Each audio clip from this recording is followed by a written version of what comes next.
welcome back to another Nextlander podcast. I could not be more excited to be here. Just couldn't be. I've thought about it for a while and thought about my life a lot and kind of where I am at life and closing in on 45 and you could not be more excited. I could not be more excited. What if I said at the end of this podcast you will get a free pepperoni pizza? Nah, I didn't have to worry about the calories and putting it into my Fitness Pal and then it stressed me out. I've already eaten lunch today, so that's 300 calories a slice. I got a budget I got to go on here. Brad Shoemaker, excitement level. What if a magical pizza awaited you that contained no calories or, fattening properties of any kind? Okay, then I've got to worry about how that happened and does this disrupt my entire worldview of science versus magic. And also, I've got to call a couple of people and say, damn, I was right. Magic does exist. Eat shit. Alex Navarro, do you believe magic exists? No. Okay, you said yes. Fantastic. Okay, a phone call comes in. Okay. Upon completion of this podcast, $10 million will be deposited into an offshore account with your name on it. That's a lot of stress. But also a person you don't know will die. Would you be excited if somebody called you up and said that, or would you immediately hang up and be like, I've got to check my security. My phone number got out there in a bad way. I better go change all my passwords. Benny. Yeah. I don't know that I believe that you could not possibly be more excited. I mean, there's a slim possibility. I'm looking at you and I'm thinking, he's kind of excited. I'm pretty excited. And I feel like you could be more excited. Folks, I'm joined by Brad Shoemaker, Alex Navarro, and all of you. You tell me how I could be more excited. If I looked at my bank account and there were $10 million plus in there, I would freak out and I'd call the bank. So the money's not going to do it. Hang on. What is the best possible way to get a dump truck of money dumped on you? What's the least strings attached? Lottery ticket? Yeah, that's like a legal means by which I could have actually won. So it is legal, but it also seems like a guaranteed way to ruin your life. Yeah, but like we talked a lot about this. Like you would have to do everything and set up the firm and the whole thing. But like I think that's probably I don't know. Okay, how about this?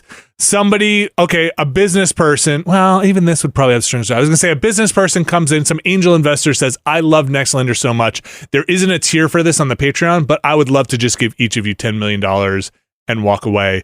I am going to shoot myself into the sun, and this is how I want to leave you my money. Here's all the legal documents. I also have enough money to shoot myself in the sun, so this is legit.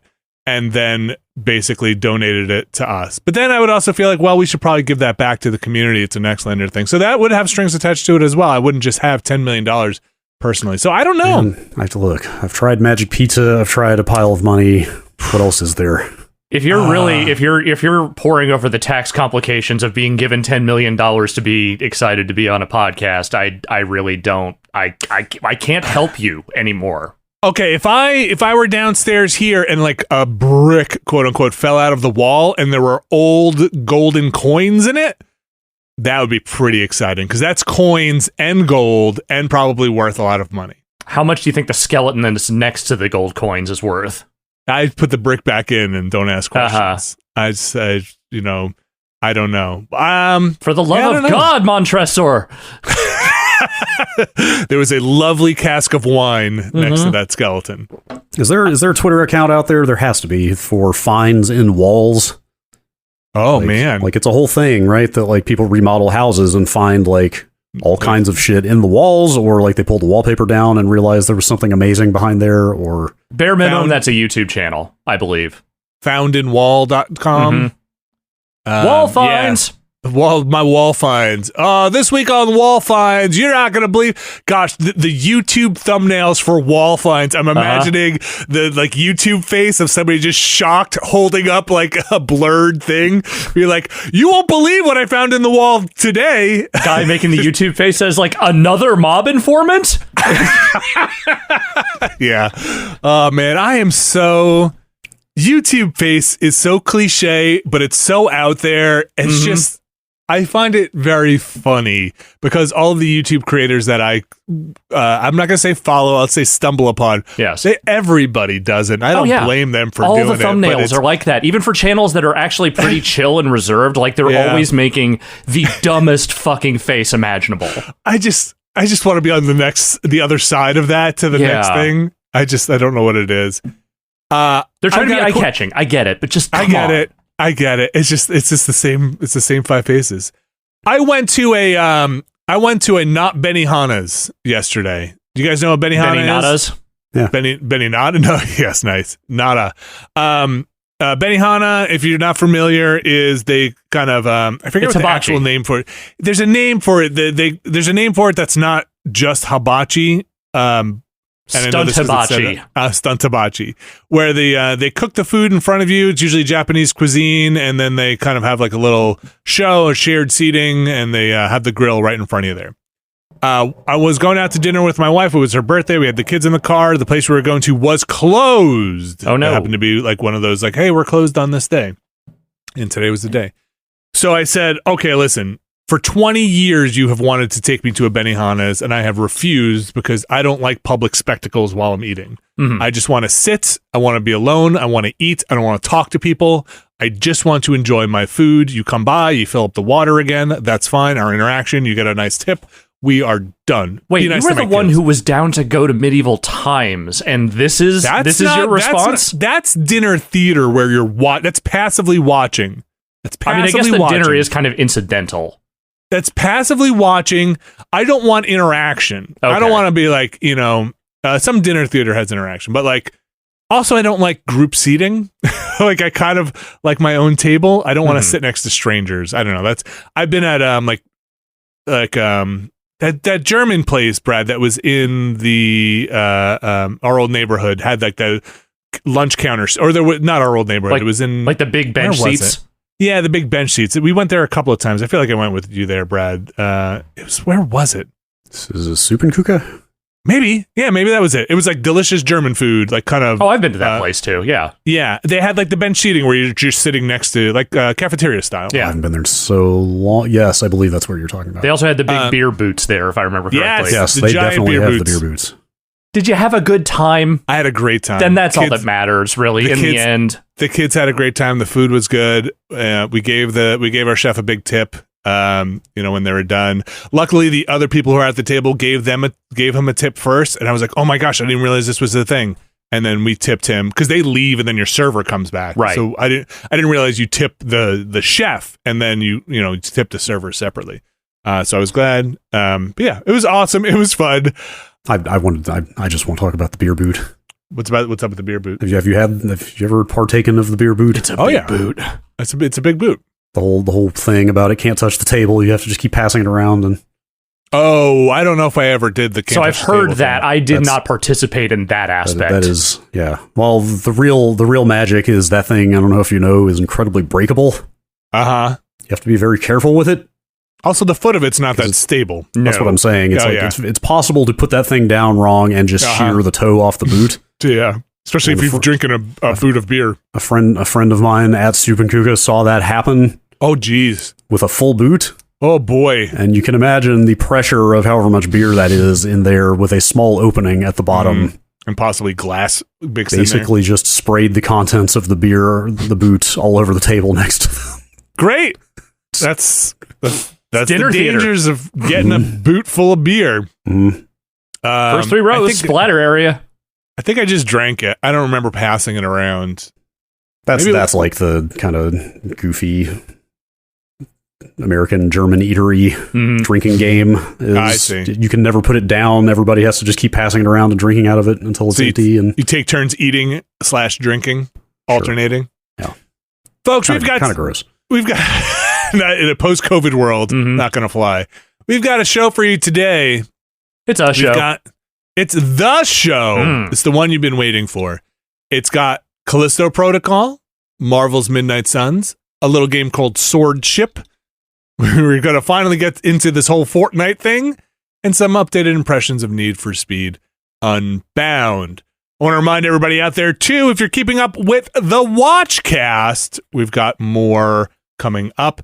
If you're on the Patreon, we've got some Star Trek coming up. Yeah. Mm-hmm. And then on the normal feed, the same feed or same free feed, such as if you're listening to this on a free feed, you can find the Watchcast. We will have Michael Clayton. Yes. Michael Clayton. That one's up for our patrons right now. My mom informed me this morning that they rewatched Michael Clayton in anticipation of this podcast. Oh, wow. Wait, do they listen to the podcast? Apparently, they may listen to the Watchcast. Oh, boy, I got to stop cussing. And yes, that's exactly how I feel every time. Did they render an opinion? She said, we rewatched Michael Clayton last night. What a great pick to discuss. It is a great one.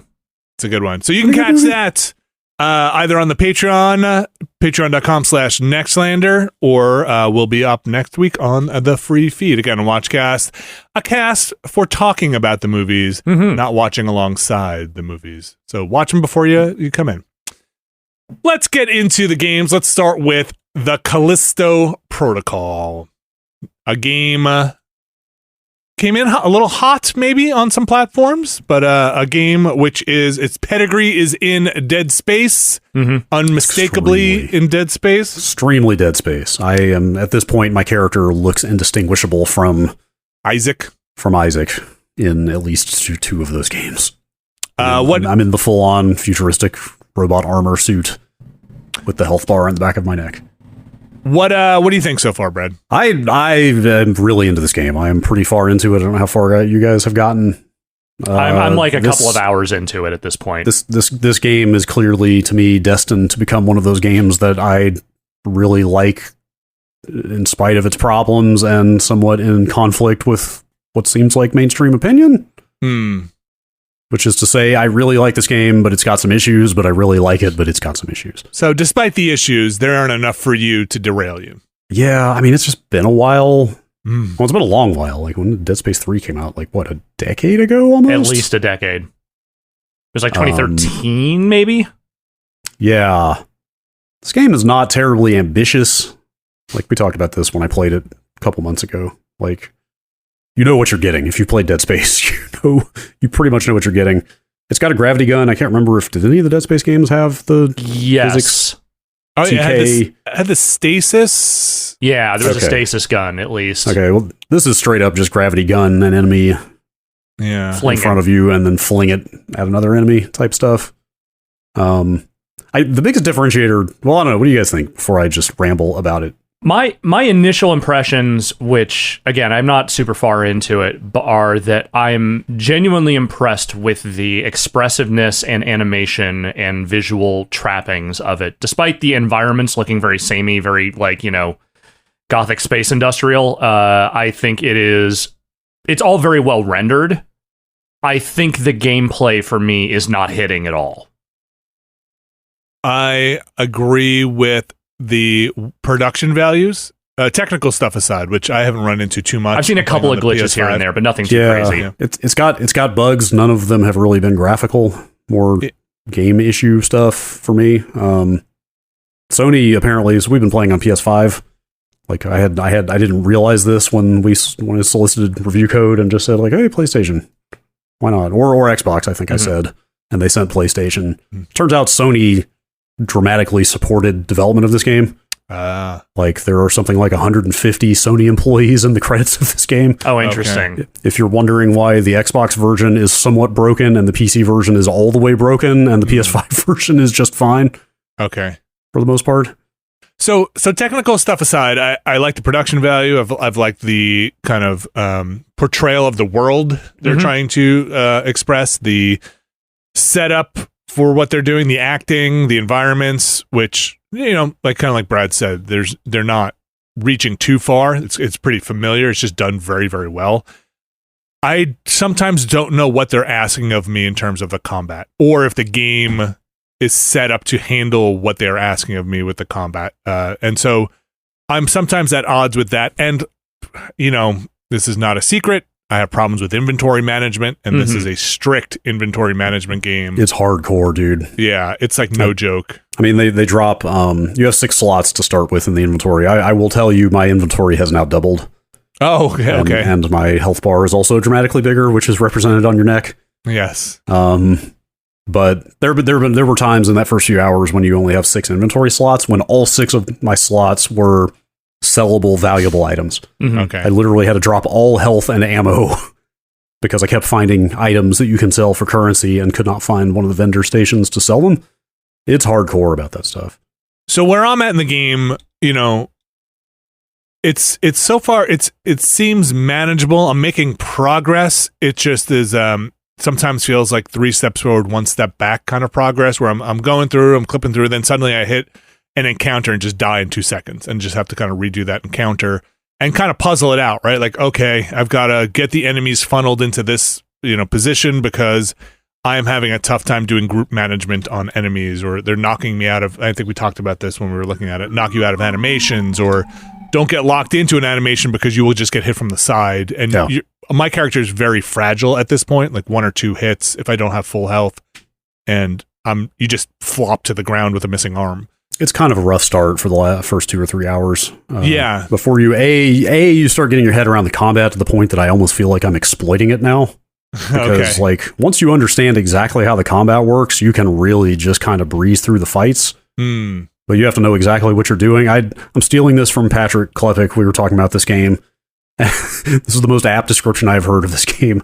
It's survival horror with the combat of a boxing game. Totally. Yeah. And it's like, as soon as he said that, I was like, holy shit, dude, the combat in this game is just punch out. It is. Like, you literally, it's all melee based. There are guns, and the guns serve multiple purposes, but it is at the core, it is kind of, at least, maybe this changes later, but even where I'm at, 6-7 hours into the game at least, it's primarily a melee game. You literally wait for enemies to come up to you, swing at you, alternate dodging left or right, and then counter when they're done with their melee combo. And do you pretty much just wait for them to stagger backwards and then get ready for another attack? Like, yes, because they'll break out of their animation, right? If you're hitting them. Are multiple considerations there. So the dodging is weird because it's not timing based. You only need to be holding left or right on the stick when they come in for an attack, and you will dodge.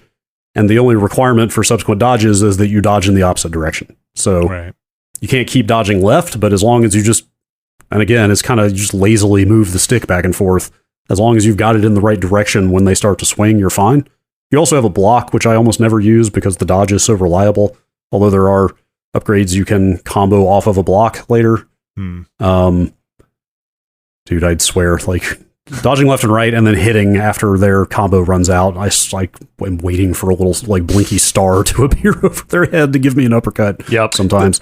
But so, like, they can block you even after you get through a combo. They can block you. I'm trying to think what else. Like, there are idiosyncrasies, or there are some nuances there. It does seem like they will break out of a hit animation too. If you can't just wail on them, they will just kind of. That's them blocking you, just like you can block them in the middle of a combo. So, like, one of the reasons I have enjoyed this game is that, okay, there's also 2 types of health. There are like pickups that you can carry around with you and use whenever you want. There's also the instant use on pickup type of health. And they drop enough of that stuff that I just started selling all of my ammo and health pickups. Like, I was just like, you know what? I'm just going to get good enough at this combat that I can subsist on the instant use health that they drop so I can mainline upgrades as fast as possible. And I highly recommend just leaning into baton upgrades as fast as you can in this game. Because if you get those upgrades early enough, like, one of the upgrades is when they block you, you break their arm. So if they block you, you literally cut their arm off. And they can't attack you anymore. Can you keep going in a combo, or do you have to stop the combo after that? I think that stops the combo there, but then at that point, they can only swing at you once because they only have one arm left. Right. So that's another thing with their combos, right? Sometimes they, at least in the early games, they will sometimes do 1 swing, sometimes do 2. I saw you get a 3-1. I haven't gotten up to the 3. Yeah, they will swing at you 3 times now. I'm also at the point where they have, like, tentacles bursting out of them, and if you don't shoot the tentacles fast enough, they mutate into way worse versions of themselves. So they sometimes grab you instead of swinging. Yes, that does happen, which takes a little bit of health. And you kind of do the mash triangle on PS5 to get rid of them. It's interesting. Like, the block seems to. Like, if somebody's running at me, sometimes I'll block, but I don't think I can block a swing again. It feels like there's an invisible stamina meter on the block where maybe you just can't block everything. You do have to dodge after a while. I think that is probably right. So there are 3 upgrade paths on the baton. The baton is the melee weapon. It's like a shock baton. One of the paths is to make it so you don't take damage off a block anymore. And also, like I said, one of them is after a block, you can do a low attack, which I think will knock them down, and then you can probably just stomp them. Okay. I cannot speak highly enough of getting both baton upgrades and the grip upgrades, the physics gun. Oh, okay. Because that's crucial for crowd management. Like, the game has severe problems early on with just throwing too many enemies at you in awkward situations. And it also badly needs a 180. Oh my gosh. Like, it badly needs the Resident Evil quick turn 180. Oh my gosh, which it does not have. It's too slow on the turn. Yeah, I upped my camera sensitivity all the way to try to be able to turn around faster, because they surround you and you just get fucked up in that game. How much stealth have you done? Not a ton. Like, the stealth is pretty obviously, like, scripted to be stealth. Like, every once in a while you'll get an enemy. There are a few dynamic cases where they'll wander around and you can try to stealth a couple of them off.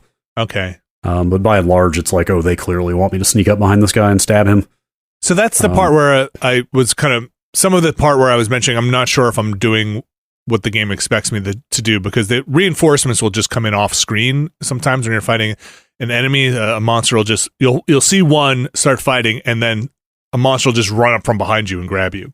So I was wondering if, is this like a stealth part? Do they want me to stealth through here to not activate a monster? Or no, there's definitely that doesn't seem like the focus. They very much just want you bashing heads constantly.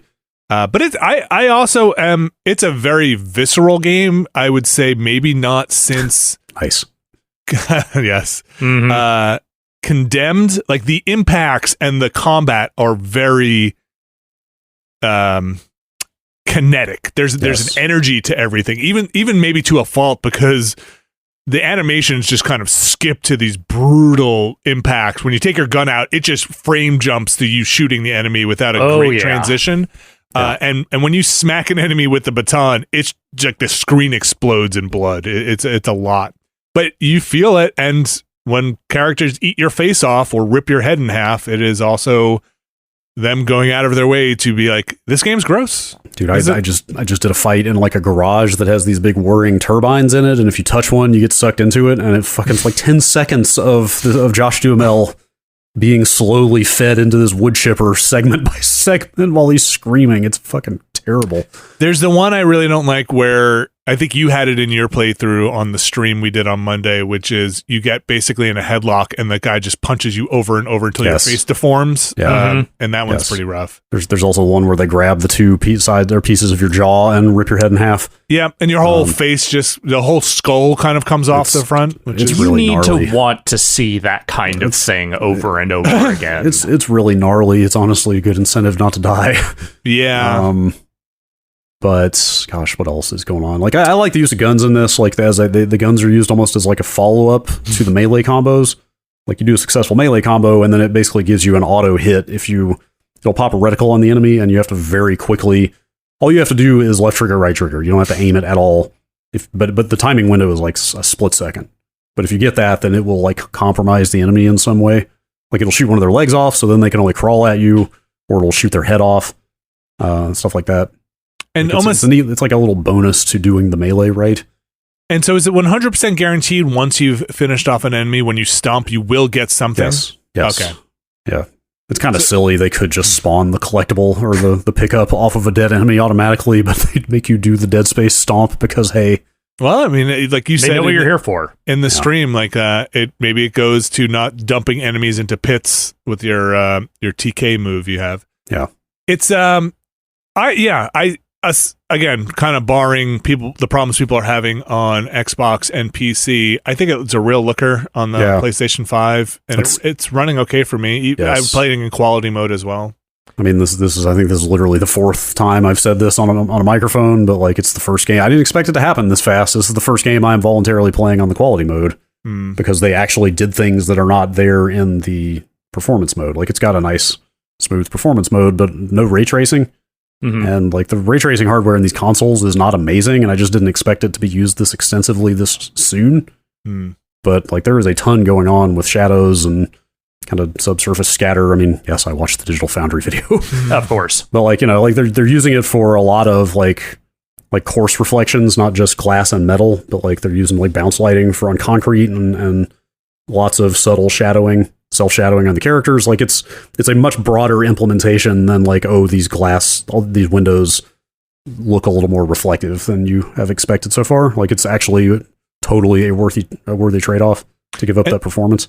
And so I think you get that because this is a pretty claustrophobic corridor game with not a ton of enemies at a time. Yeah, there are very few instances of like it is literally. I came in here wanting to say this feels like a successor aesthetically to Doom 3, but actually, when you put it that way, it also kind of is technically, because Doom 3 was another case of we can do this for the era extremely advanced lighting because there are never more than like 3 enemies on the screen at a time, and these environments are very tight and claustrophobic. Well, that's kind of the thing I've not appreciated as much, is the fact that like the combat is so geared toward these one-on-one encounters, but they do periodically throw a few different guys at you, and the way they tend to jump in there and like, you know, like basically like break up your combo and like come up from behind you while you're in the middle of a combo and stuff.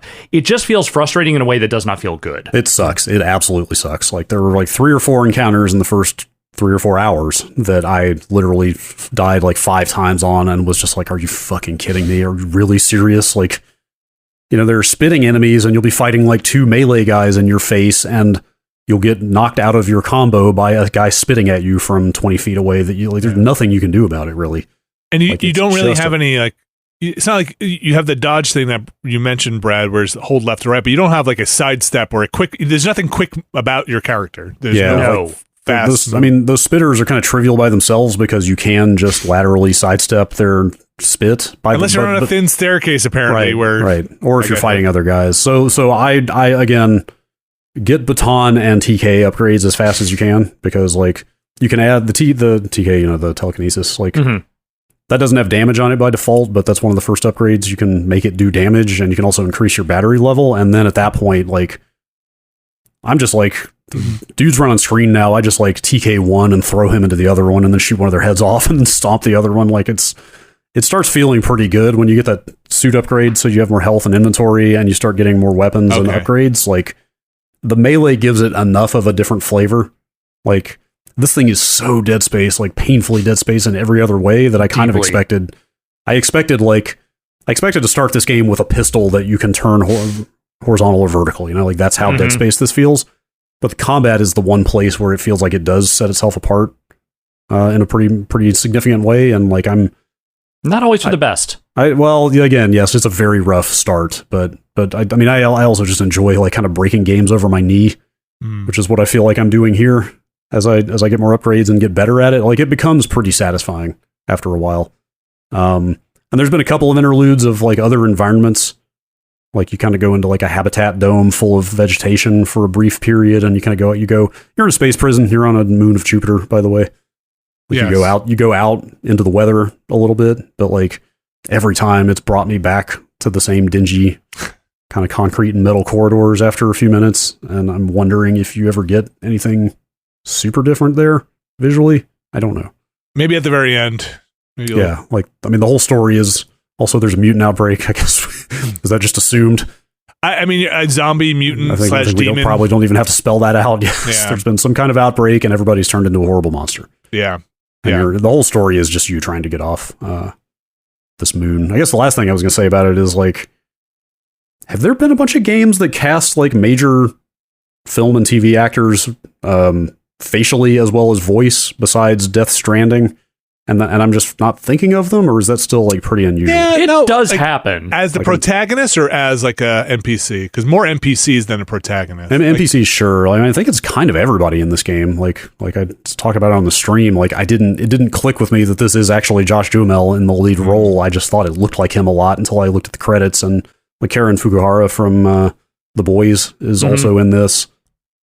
It's interesting because I feel like they don't... not that Josh Duhamel is like the most famous actor these days, but there really isn't a lot of character or acting that comes out of this. Like mostly it's a lot of grimacing and a lot of, oh, fuck, I gotta go do that. Like it's just, they're not doing a lot with the fact that they got an actor to play that character. That stuff is very thin at the beginning. Like I'm at the point where there are more dialogue scenes and more characters being introduced, and like there is some acting, and he does a good job with the very thin material that he's given.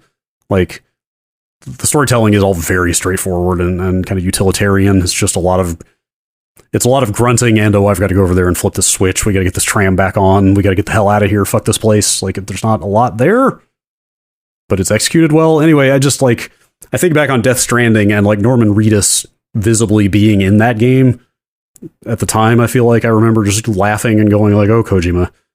Like, just doing what you do. Like, you put your favorite actor in this game because of course you did. But like, now I'm trying to think, like, is this just a common thing and I've missed it, or I feel like do feel like Death Stranding was one of the more significant examples of it, because it wasn't just him. It was a bunch of actors that you may have seen, or like filmmakers who he then cast a different voice for. But But there are other games. There are definitely other games that have like taken a real actor and then also given them, if not their exact face, then something pretty close to it. Yeah. I mean, they've been putting real people in games. Like, the male shepherd in Mass Effect is a Dutch model. I think he's Dutch or Danish. I forget. But like, he's a male model. Aloy's face in Horizon is modeled after a model as well, but not an actress. Like, just the face model, not the performance as well.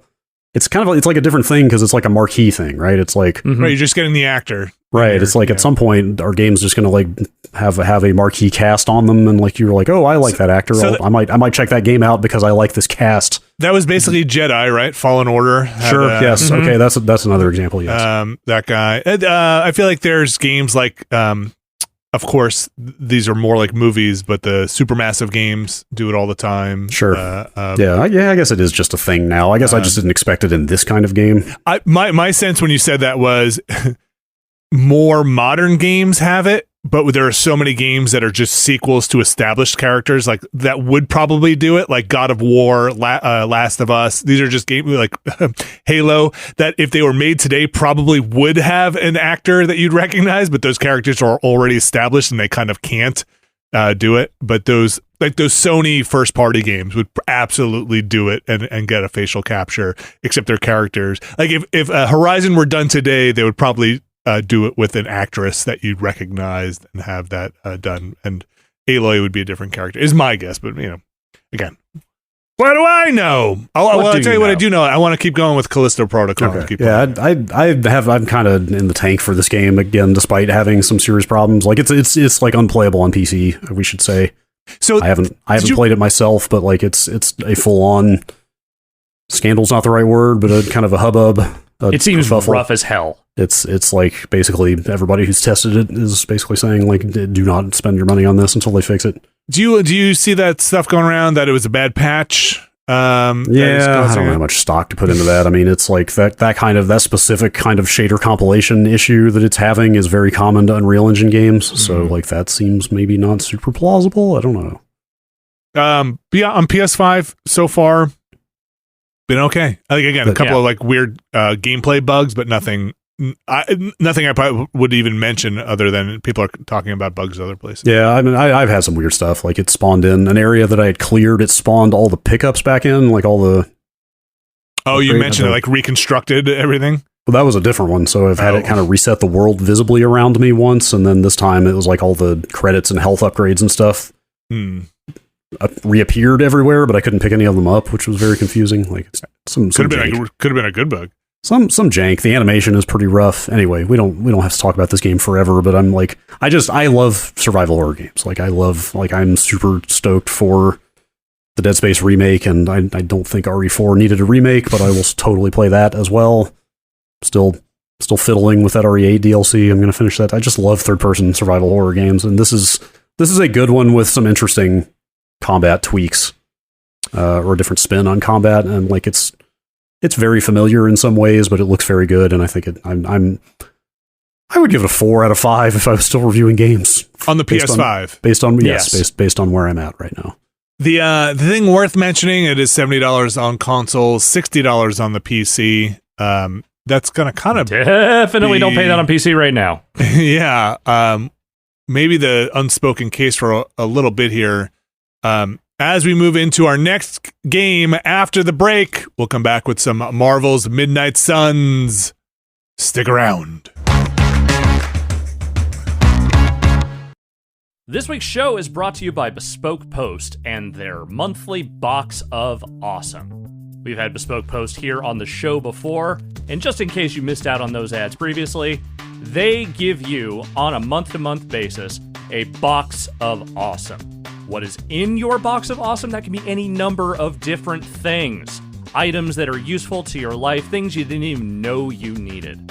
I've gotten a number of things from Box of Awesome, including a shirt from a brand called Line of Trade that has become one of my coziest, most comfortable shirts that I own, and also some very big knives. It's not all knives, it's not all shirts, there is a wide variety of products here in the Box of Awesome, and 90% of everything that comes in your Box of Awesome is from a small, up-and-coming brand. To get started, go to boxofawesome.com, and you will take a quick quiz that lets them help tailor your Box of Awesome just for you. There's a new box every single month, a wide variety of categories, and each box is valued at around $70, but you, the consumer, only pay a fraction of that price. It's free to sign up, and you can skip a month or cancel any time. If you want to get 20% off your first monthly box when you sign up at boxofawesome.com, enter the code NEXTLANDER at checkout. That is boxofawesome.com, code NEXTLANDER for 20% off your first box. Thanks, Bespoke Post. And we are back with another game that is $70 on console, $60 on PC. Marvel's Midnight Suns, available on a PlayStation 5, Xbox Series X and S, and PC. No PlayStation 4 or older Xbox One. Do they still make Xbox One games, or we're done with Xbox? Yes, they are. Definitely. I thought this game was cross-gen. Is it? I don't think those versions are out yet. Are they coming later? Because this.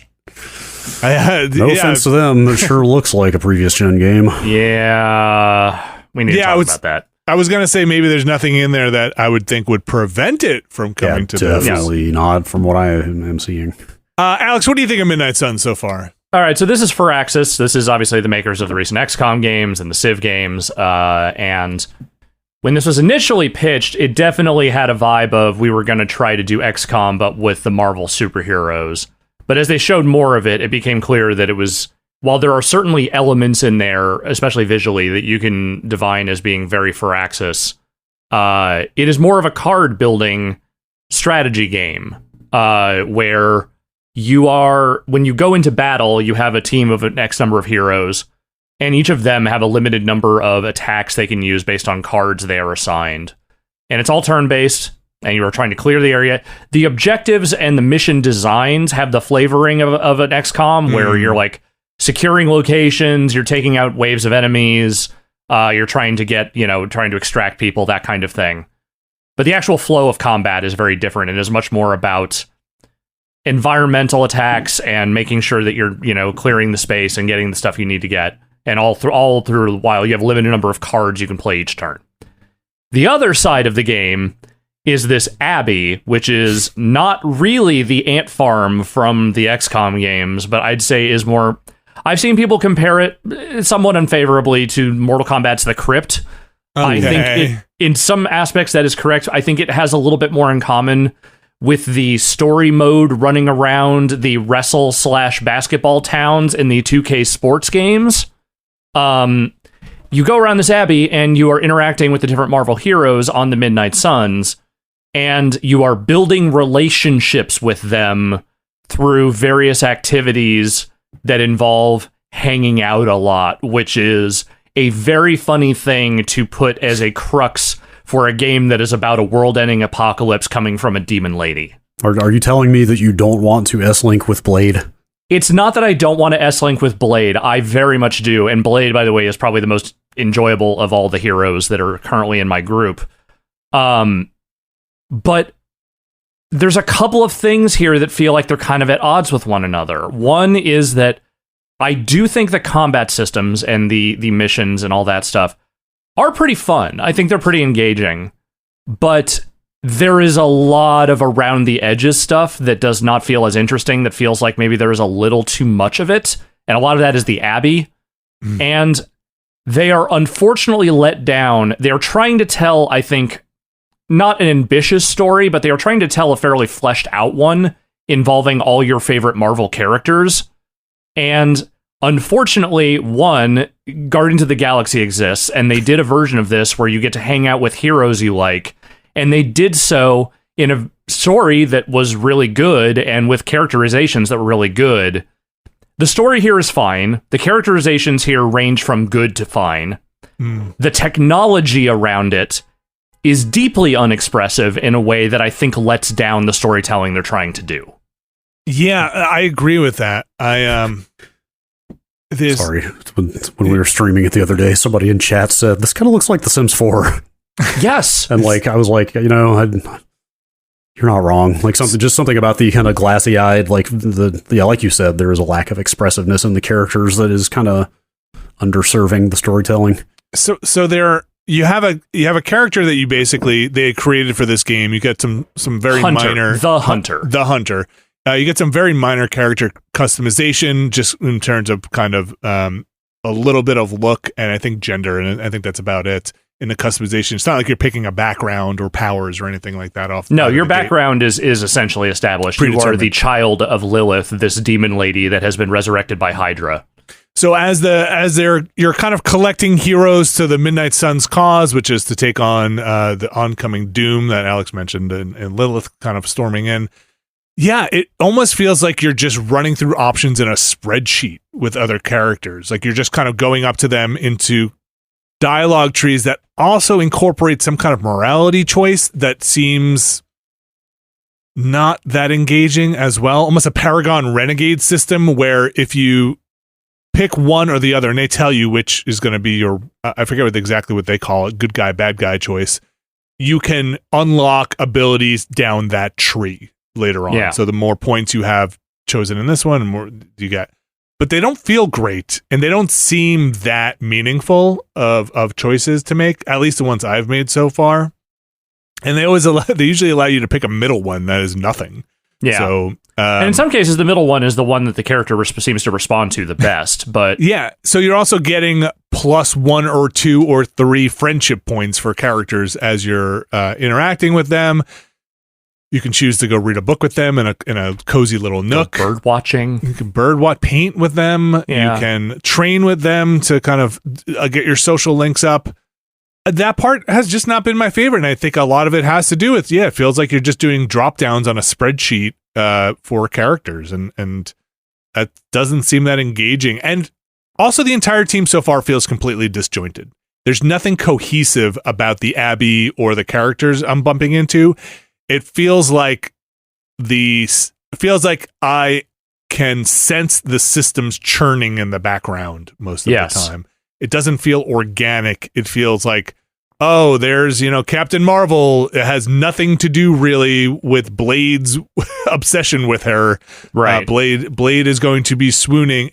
Nothing feels organic. And I think bringing up Guardians is a great counterpoint where everything felt natural and organic in those relationships. Like, the game itself, Guardians, was a pretty straightforward, pretty linear game. So there wasn't really a lot of room to, like, give the player choice or give the player, like, any real agency beyond, like, here's the missions, here's the characters, go talk to them. But it didn't matter because they really spec'd that thing in a way that allowed the characters in the story to thrive in the environment that they built for it. And I think, here it's a couple of things. I think they're striving for a much more curated narrative than you would ever get in an XCOM game. Like in XCOM, the narrative comes entirely out of the gameplay. The story of your heroes living, dying, doing heroic shit, it's never really spelled out for you. You're just kind of left to glean, what actually happened there with a limited amount of cutscenes, kind of churning in the background. This game feels like it's built on a similar technology to those games that was never meant to present characters and story the way that they are doing here. And it's letting it down, because I do think there are some interesting things they're doing with the Marvel heroes and the way they've chosen to portray them here. But your relationship to them never feels all that natural. And it feels more like, especially considering they kick this shit off right away, the way they immediately introduce you to like, hey, you're going to hang out with these people feels forced in a way that does not feel like of a kind with like the Mass Effects or the Personas social link type stuff that they seem to be striving for here. There is no just playing the strategy game and completely ignoring or bypassing the story stuff, right? Like you have to go through all the conversations that they want you to and stuff, right? Between missions. Like there are things you can skip over, but by and large, they want you very much. They're really hurting you toward that stuff. It's an area. It's a hub area. Yeah. Like you're unlocking areas of that hub through different means, whether it's story or you learn spells to open up different areas later on. There are collectibles in those areas. Like you're navigating this hub area, finding your hangout spots. And the reason we're talking so much about it is, I would say for my time with it, it's maybe been 2/3 of my time with it. So far. It's a lot. I was going to say maybe it's 60 or 70% of my time is in the dialogue trees and not the combat. And again, the combat is fun and I like it. And there's a decent depth to it. You're upgrading cards. You're kind of choosing what your deck is going to be for each character. You're pulling in bonuses when you train with those characters between missions. So like there's reason to bring them on the next mission after you do that. Yeah, there's synergy between characters. It's got a lot of. I wouldn't necessarily say it feels like you're playing the best version of your Marvel ideal of these characters. Like, does it feel like I'm playing Captain Marvel to? I don't know, not really. Like, yeah, she can fire beams out of her hands, and she can go Super Saiyan and all that, but. Mm-hmm. It's still kind of turn-based, and depending on the cards you get, that's going to dictate the moves you get. The more interesting thing is the positionality of the combat and knocking characters around the screen and comboing different things. So basically, you have a limited set of cards you can play, and a big part of their combat arena is there will be a certain amount of minions that take just one hit. And certain cards in your hand that actually refund the cost of the card if you kill somebody with it. So you can knock off, a certain amount of characters by bouncing them into each other, getting collision damage, knocking them environmentally into things that make it really interesting to kind of take the arena and the landscape. But I don't know, you could have called Captain Marvel, laser hands, and I would have basically felt like, okay, I like to use, like, did this have to be licensed? I don't know. Alex, what do you think? Are you getting like in depth? Are you feeling, because you're somewhat into the universe. I know you're not deep into the Marvel universe, but you're aware. One, no. Yeah. Like, I'm aware of most of these heroes. Like I know them, outside of a couple of them, but yeah, I don't know. Like, I just feel like, I think you can't, like, I understand that you're in a weird position when you have to take something that is like as big a license as this, and you have to try and do your own spin on it. I feel like these characterizations, with the exception of a couple, Tony Stark in particular, hew more toward the comics than the movie versions of them.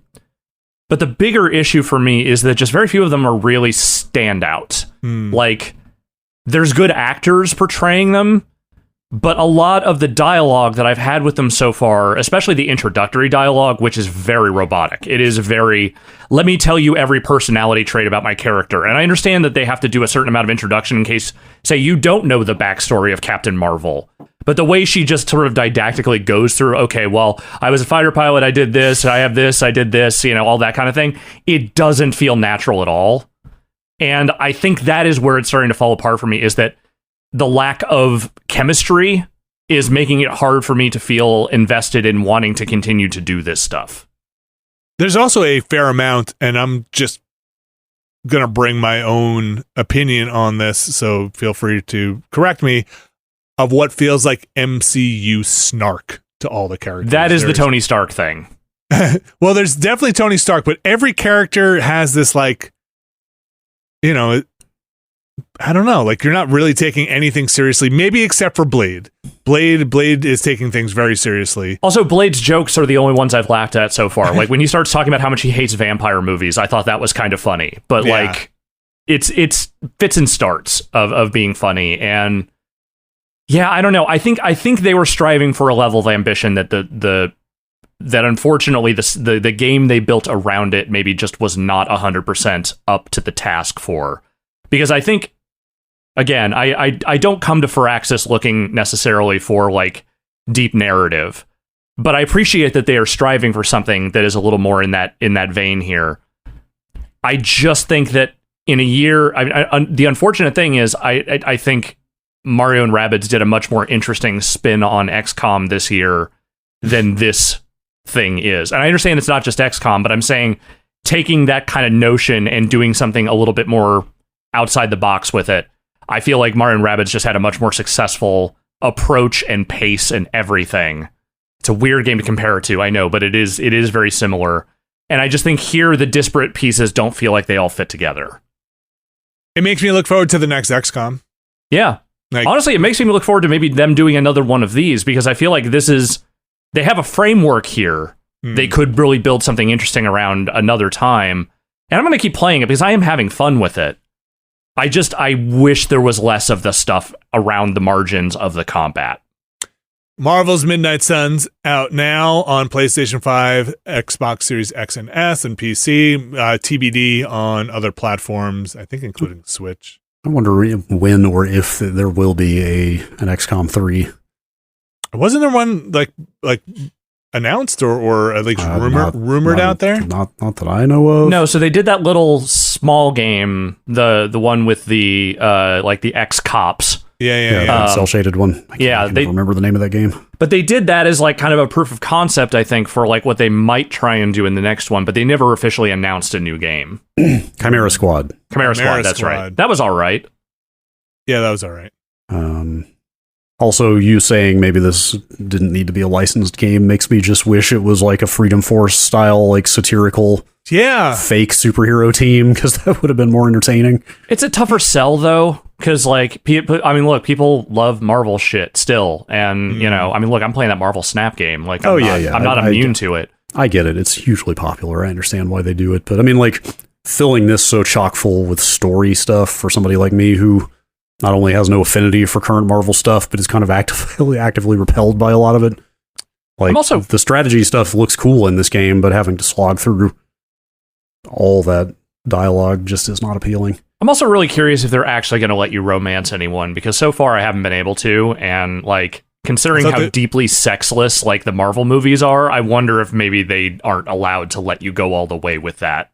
I don't know if you are. I thought I saw some stuff that said you do not. That's sad, but that does make a certain amount of sense considering, again, the license. Marvel does not believe sex exists. Man, my girlfriend was watching a YouTube montage of Golden Girls clips the other night. And that's sexy. This now marks the second time I have heard the phrase "go all the way" this week. Mm-hmm. Go all the way. Well, let me guess, it was Blanche. No. Sophia. God, what is B. Arthur's? Dorothy. It was Dorothy. Okay. In reference to her mother. Okay. Dorothy's mom was going to go all the way. Mm-hmm. It was more of a did you with God, who was it? Tony Del Vecchio? Of course you did. Marvel's Midnight Suns out now. I think I'm going to try and finish up Callisto and then come back to Midnight Suns. I don't know how long each of those are, but it feels like Callisto feels much more manageable at this point in my life. I'm pretty sure it will be shorter than Midnight Suns is overall. Can I let's just loop this all back together and then move on. It was Tony Del Vecchio, excuse me. Mm-hmm. Tony Del Vecchio. Played by Cesar Romero. Okay. Who is the Joker, right? The original TV Joker. Yes, that was Cesar Romero. See? There you go. Marvel tie-in. Let's move on. Well, that was DC. Which is DC. That's DC. Jesus Christ. Okay, let's definitely move on. Superhero, supervillain stuff. Tells you how much I think about comic stuff on a day-to-day basis. I played a game that was recommended to me on our Discord, so thanks for the recommendation. Cold. Swordship. And what is Swordship, you may wonder? It's kind of a neat, small, it's $20. It's on Xbox and PlayStation and PC. Small shooter without the shooting, let's say. You are kind of going from the screen. You're in a ship, a sword ship. The setup is everything's moved underwater, and you're kind of like a pirate stealing cargo once in a while, but this is very future. This is very future stuff. It's very fast. Your ship doesn't have any guns or anything like that, but the enemies around you are going to be shooting at you and targeting you, and you can have them destroy each other as you're going. Along the way, you're trying to intercept cargo that will pop up on the screen, almost like a spy hunter-ish kind of thing. When you get into the van, cargo will pop up and you kind of have to intercept it and then drop it off later on in this level. The screen is kind of static, like you would imagine a vertical shooter, like the background's just kind of scrolling as you're kind of going and moving, but it's got a great speed and vibe and soundtrack to it. I've really enjoyed it so far. It's actually kind of difficult and arcade-like. They refer to it as a dodge 'em up. Sure. Yes. You're dodging a lot of stuff. The first thing I thought of when I saw this game was Homeworld. Like, they're completely different. They're completely different kind of games, but the color palette, the kind of flat shading, even some of the ship design, just reminds me a lot of the first Homeworld. Yeah, it's a cool look. Yeah, it's neat. It's very arcade-like, and to the point where after you get a cargo container, you can either donate those cargo containers to your high score, or you can cannibalize them for upgrades and lives if you want. So if you're going for a score run, you can kind of dump those cargo containers into that pot, or you can break them open to get upgrades and the whatnot. And it's run based. You will basically do a run. When you run out of lives, you will start over. You do unlock some additional ships with different upgrades, like EMP blast and stuff like that. It's really neat. It's kind of tough to describe because there's nothing exactly quite like it, but it's worth checking out a trailer and seeing if you're interested in, at the least. It's called Swordship. Swordship again. Swordship. On consoles and on PC, $20. I think it was on sale when I checked it out. Not a Game Pass game as far as I could tell. So kind of wish it were, as I'm still in that Game Pass ecosystem. Brad, you did it. Your victory royale. Congratulations, brother. You're now a Fortnite streamer. I played Fortnite. You've gone legit. Not only played Fortnite, you got your royale and you're on your way to the championship. The opinions seem mixed out there about how much of your first match is populated by bots. Some people say it's all of it. Some people say it's some of it. I did come in first with 15 kills in my first Fortnite match. A decent number of those may have been bots, but like, I don't know, at least some of it felt like real players. I don't know. That's what they want you to feel. I went out looking for, I looked for opinions in the Fortnite community, and people seem mixed on what exactly the composition is there. Anyway, this could have been a news story if I hadn't actually downloaded the game and played it. But Fortnite Chapter 4 started on Sunday, and they just straight up stealth rebased the game on Unreal Engine 5. 5.1 even, actually, is what they're saying. And this is the first time Fortnite has been... Wait for applause. Yeah.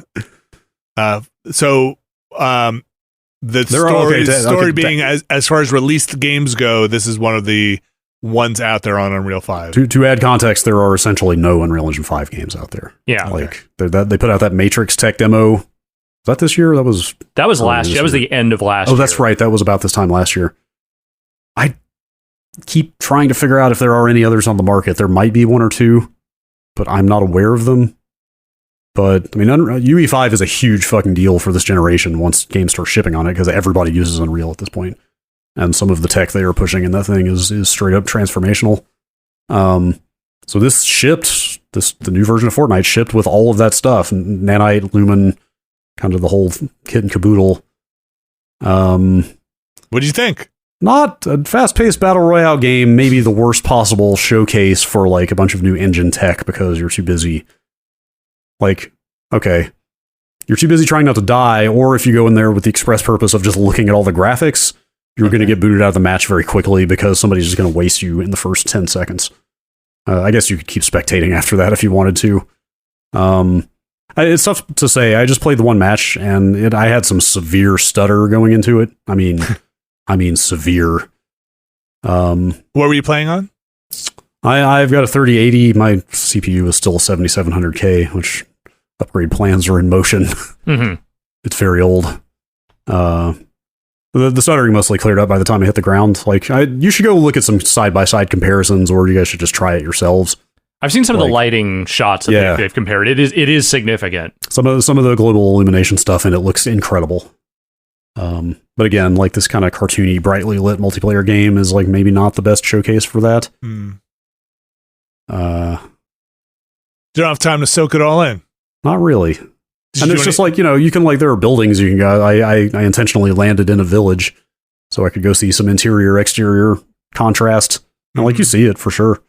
Like, so you definitely see the bounce lighting and all the kind of nice subtle shadowing everywhere and stuff like that. So for the uninitiated, when you talk about Lumen and Nanite, what are you talking about? Nanite is the virtualized geometry thing that allows them to never have level of detail popping again. Okay.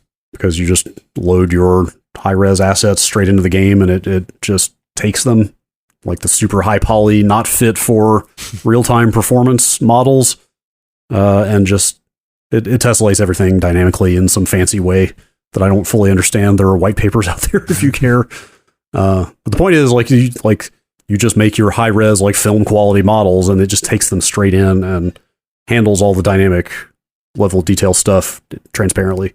And Lumen is Lumen is their global illumination system, which is not entirely ray tracing based, in my understanding. But anyway, okay, not worth getting into that stuff. But I mean, like the GI is the thing you want in video games for lighting. It's the thing that fully kind of generalizes the lighting. So it's like, hey, like you might only have the sun in this as a light source in this environment, but everything is lit naturally because light just bounces and shadows like it would naturally. So a little less faking it on the developer end? Okay. Very much so. Neat. And it's free. It's a free way to check it out. It's free, so yes. Great reason for them to put it out there to maybe get people like me to download Fortnite that wouldn't have cared otherwise. I mean, not only for them, but for Unreal, a great way to test out their engine and see what's working out there, because the player base on on Fortnite, pretty big. Yeah. Still. For sure. Pretty big. So there's no way to not be on 5. No, but you can turn all this stuff off. Like you can turn off Lumen and Nanite and all that, and there is a layer of ray tracing on top of those features that is also optional. You can turn all that stuff off if you want. Interesting. Okay. But I was, even after the stuttering cleared up, I was barely hitting 60 frames a second or less. Okay. With everything maxed at 1440p. So. And is it also updated on consoles? Is it running? Apparently you can absolutely. I don't know to what extent this stuff is implemented, but you can absolutely see some of this stuff on PS5 and Series X. Cool. So for a sneak peek of what might be in the development hopper for, I don't know, what would you say? Not maybe, would you say 2023? Yeah. We should okay, list of Unreal Engine 5 games. That was what I was going to ask. Do we know what the first big third-party one is going to be? There are definitely a bunch of games confirmed to be using it. I haven't heard of any of these. Literally any of these. Redfall is a UE5 game. Okay. That's a multiplayer. That's been in development for a while. Okay. Yeah, that was supposed to come out this year originally. Arc 2, God, there are a ton that I just don't know a thing about. Their licensing model is such that, that's why everybody uses Unreal, or one of the reasons, right? Is that the smallest indies to the biggest AAA stuff are all using it. Silent Hill 2 Remake is on UE5. Okay. Silent Hill Townfall is as well.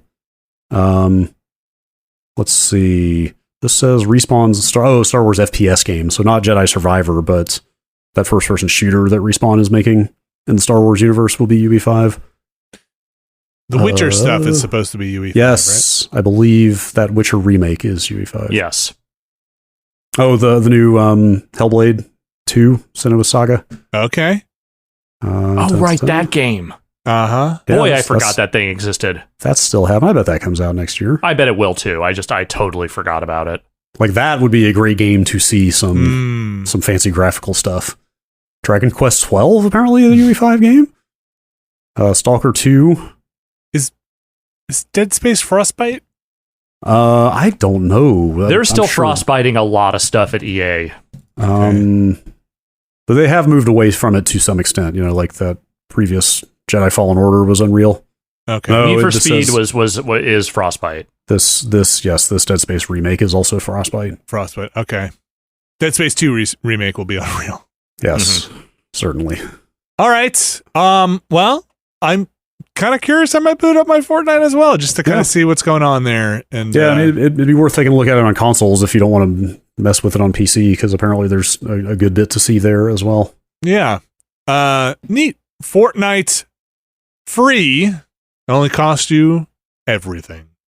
Chapter 4 available. I sure now. did fill like 5 progress meters and get a whole bunch of currency and tick off a whole bunch of missions and stuff off of that one match in a way that might suggest like, oh wow, I've made so much progress, maybe I should keep playing. So think how much more progress you would have made with the battle pass. I know. Did you build anything in your match?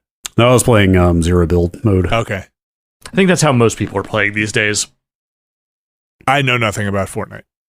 All right, Alex. I'm sorry, State of Decay 3 is a UE5 game. I really want to play State of Decay 3. right. Oh, that's okay.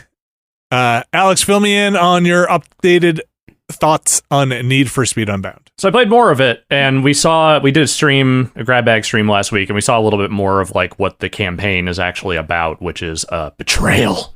But now I'm kind of in more of the rhythm of it, you're playing through various days and you're trying to build up to these Saturday night like big races where you can win a lot more money and also try and track down this person who betrayed you.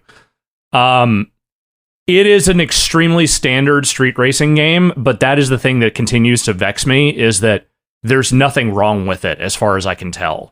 Like, apart from a little bit of the voice acting not being great, it is a completely solid driving game. It is decent through and through.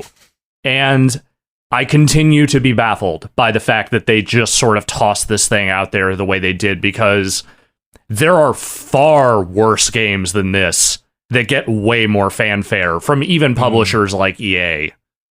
And this is a big franchise. Like, this is Need for Speed.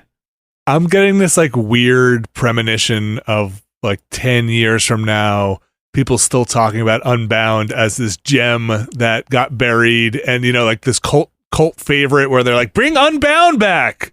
I don't know about a gem. It's a nice rock. You've seen rocks like this before, but it's it's high quality. It's been polished a little. Is Unbound the cubic zirconia of racing games? Yeah, probably. I mean, again, it is very familiar in a lot of ways, but I've been enjoying kind of the mission structure and kind of the rhythm of going in, doing the street races every day and every night, trying to get rid of my heat level at night. And then, I don't know, like the city I think is not particularly interesting. And again, I think some of the voice acting stuff is kind of rough, but I was expecting way worse than what I got. Fair. And the fact that I'm continuing to play it is in itself kind of a testament to like how bizarre it is that this thing just kind of got tossed out there, because I would have just completely passed over this thing if it had actually gotten a real development and promotional cycle. And instead, out of sheer curiosity, I'm now digging into it, and I'm like, it's actually kind of okay. It's pretty good. It's pretty good. It's pretty good. It feels like a solid 7 $. I fully support this new era of us just throwing out perspective scores from past review scales to quantify how we feel about games. You can't see the face I'm making, but it's the face that was in it's the middle face that was on the was it Game Informer face scale? Game Pro. The Game Pro face scale. Yeah. That's what I'm making. Yep, you're making it now. Mm-hmm. Exactly.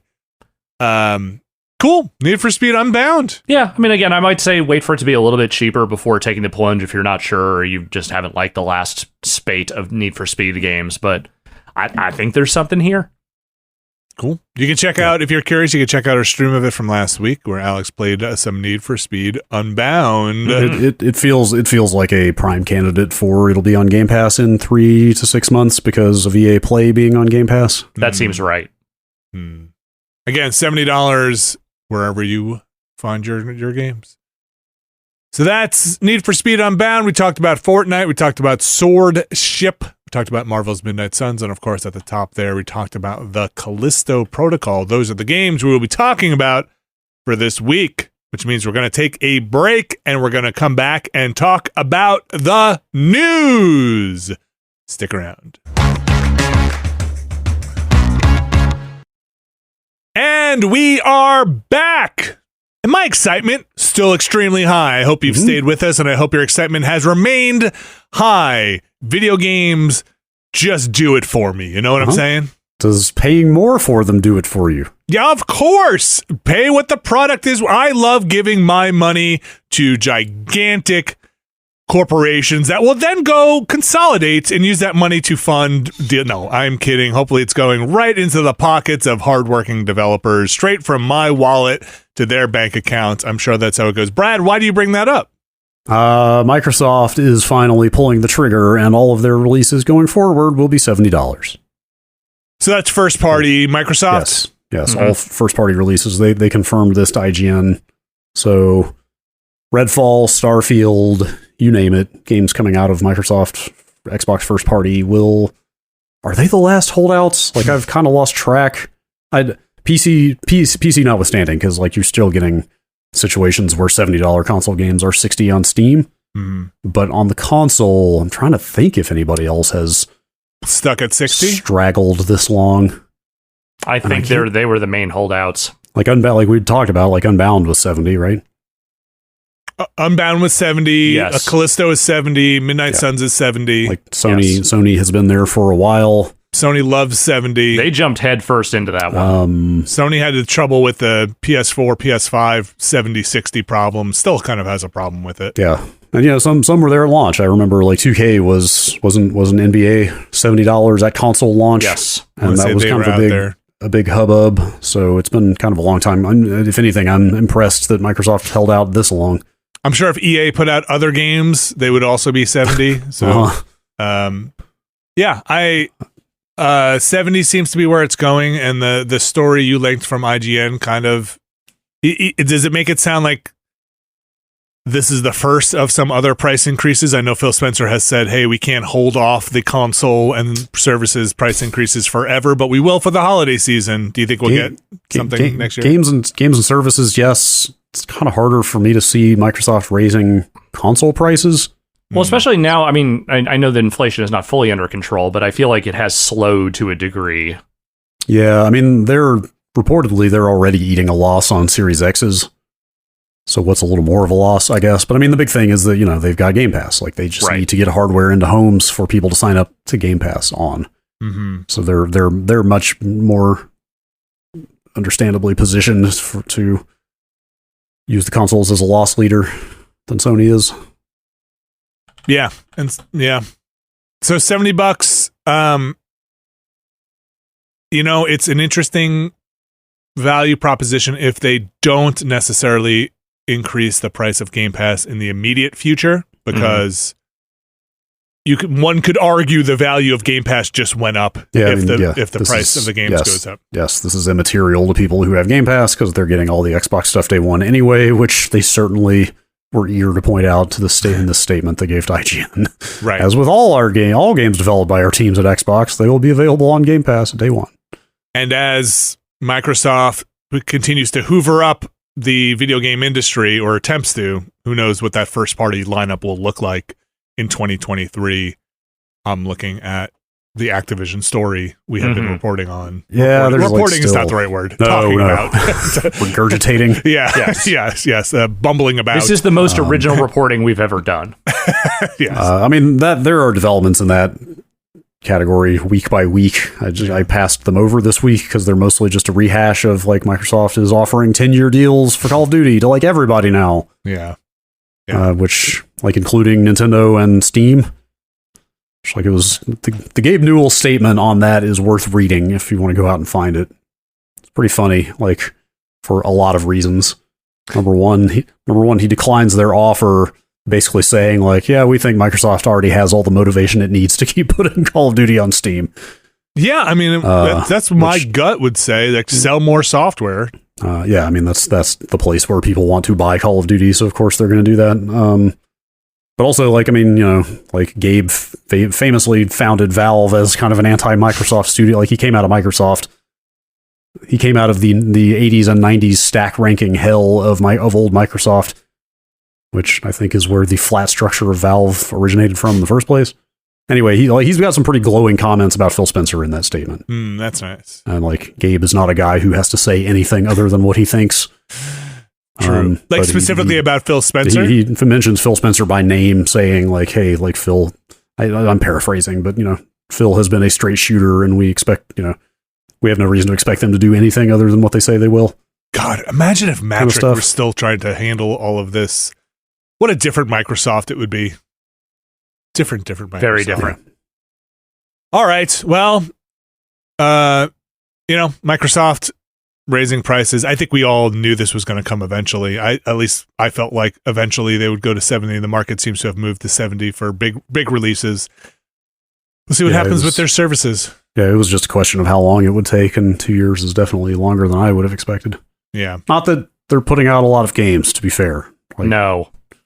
Xbox has not had that many first-party releases this year. I mean, Again, they'll be doing more, hopefully, in the near future, but... Yeah. When you think about their acquisition of studios, it's almost impossible for them to not put out games at some point. If a game comes out, you almost have a 30% chance it's from a studio owned by Microsoft. Let's talk again about Yuji Naka. We're back to this again. Yuji Naka got arrested again for insider trading again.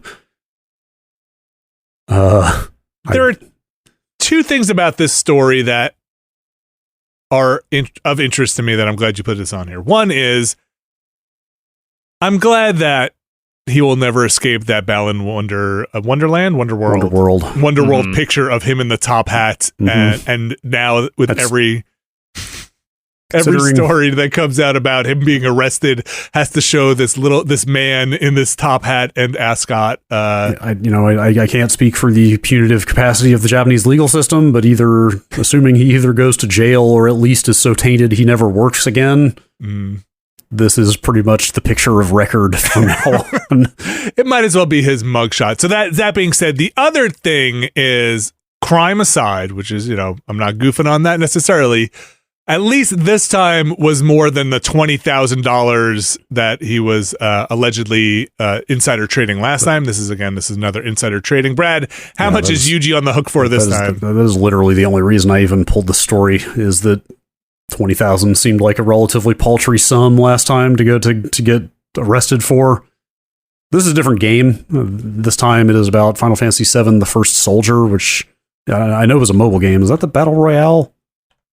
I had never heard of this game. Yeah, I can't remember. They make a lot of Final Fantasy mobile games. I forget which one that is, but anyway, it was around A-Team, the developer of that game.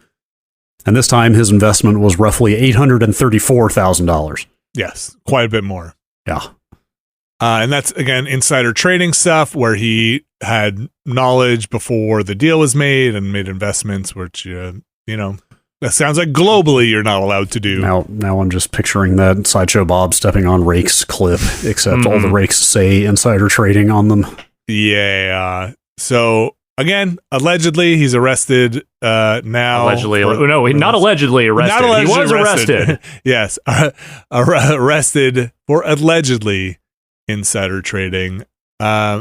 Nothing further, at least according to this story you linked, Brad, nothing further on that original charge, right? No, I'm sure that stuff will take time to work its way through the legal system. Yeah. Yep. Leave it up to the Tokyo District Public Prosecutor's Office. And the Securities and Exchange Surveillance Commission, is that what they're called over there? There it is. Yes. That's it is. Yeah, leave it up to the bigwigs. Turns out everything sounds way more sinister when you attach the word surveillance to it. That's true. Yeah.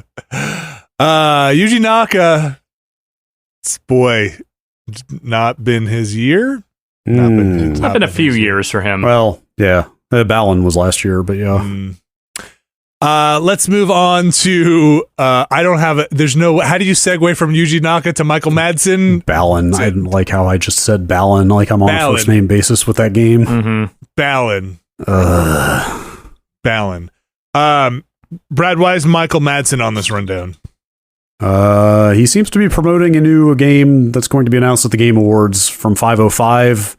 I mostly just think Michael Madsen is kind of an amusing figure, and just wanted to come in here and be all, not since the first Yakuza has Michael Madsen.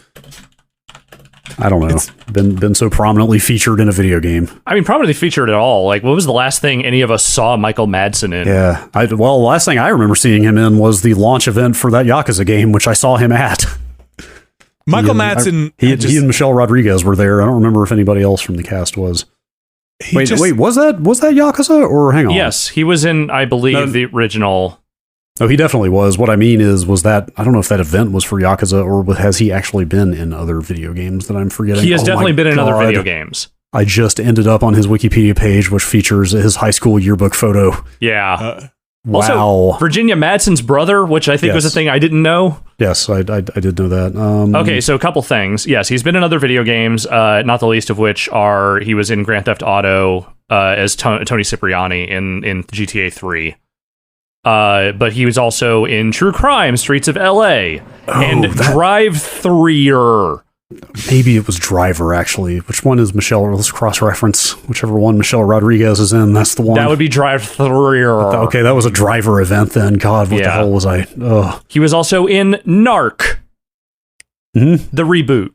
Mm-hmm. And the Reservoir Dogs game, which was dog shit. And most importantly, he was in the Dishonored games as Dowd. Okay. Oh, I don't think I knew that. I don't think I knew that either. He's been that character in all the stuff that Dowd is in. Okay. He is an interesting. I don't know much about him. Every time I see him, he looks like an animated mugshot. He's just kind of a dirtbag. That's the vibe. Yeah. It's like if you said, went to like the Midjourney project and said mugshot, Italian, kind of, I don't know, how old do you think he is? 60s? 60s? And this is what came out. That Gary Busey level of mugshot, like a little more put together, but a little like Florida man-ish mugshot. But yeah. So we don't know what he's doing. We don't know why he's there. They had some kind of teaser that had some little skit about Michael Madsen returning Jeff Keighley's wallet. Who knows? So this could be. Well, I mean, so that trailer leads to visit rockaycity.com. Okay, is that the QR code? Yes. Okay. And there's like a teaser image of some kind of futuristic city at night business. Again, 505. Oh, and Epic. I forgot to mention 505 and Epic are involved. Who knows? It may not be a super interesting game. I just think that anytime Michael Madsen comes out of the woodwork, it's amusing. So what are the dates for the Game Awards if people want to catch more? It's tomorrow. Well, it's like a matter of hours by the time people hear this. Okay. It's Thursday night, 4:30 Pacific, I want to say. And I think that's the countdown to this Visit Rocka City, right? All that stuff will be announced there. I probably will watch that. I watched it last year. I happened to be out of town and had nothing to do and watched all 3.5 goddamn hours of it. Keeley's been out there saying it's going to be significantly shorter this year because they're cutting all the awards out. No, at this rate, I wouldn't be surprised. They pretty much already did. Anyway, I mean, like I'm not. Look, no offense to the people that worked hard on that event. Not exactly there for awards, but a bunch of games always get announced, and that's interesting. Yeah. I want to see some upcoming trailers if they have it. I'm sorry, I'm looking for the time again, Brad. What was the? I don't have it in front of me. I think it's 4:30 Pacific. Okay. I'm sure we will talk about it coming up. No matter what happens there, something will happen. Moving on from the Game Awards, Jeff Minter's getting back into the game scene. I'd say he never left. This kind of just dropped right before we started recording, but yeah. So I had not come across Aka R in Atari 50 yet. I need to get back to that thing and go through the rest of it. Did you see it in there? No, I kind of only found out about it through this news. I've done a lot more watching of Atari 50 than I have actually playing the games, so it's possible I touched it and passed over it.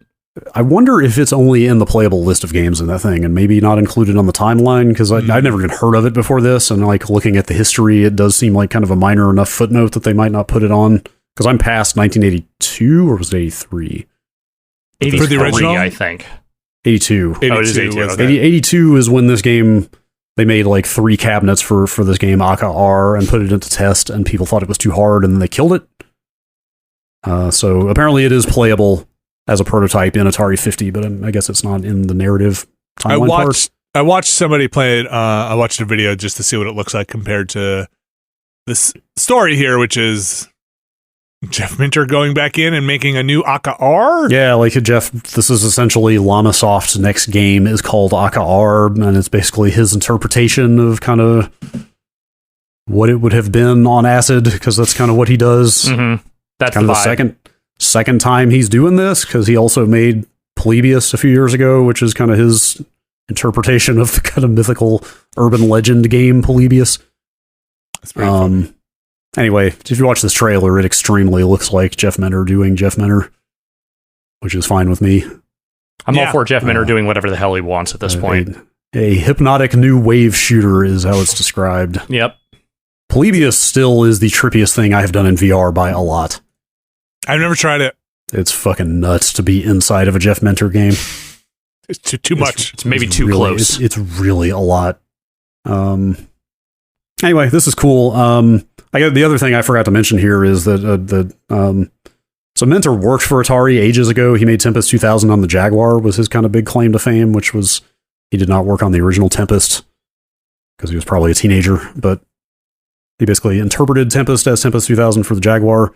And then he tried to make that game TXK a few years ago, and whatever shambling zombie version of Atari existed at that time pursued legal action and blocked him from releasing it on most platforms. But this basically represents like current Atari kind of making nice with him and getting him back on board to make something. I guess the bigger point here is that the people running Atari now seem to have finally realized what the value of that company is, which is just pure strain nostalgia.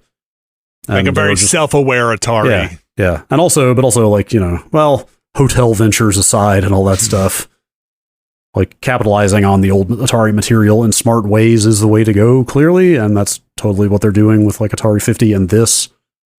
It's just kind of, Atari has been through, like, the name has changed hands so many times over the years, like seeing it, it's obviously not the same people, but kind of seeing it embrace its history and kind of spiritually feeling like Atari again is kind of cool.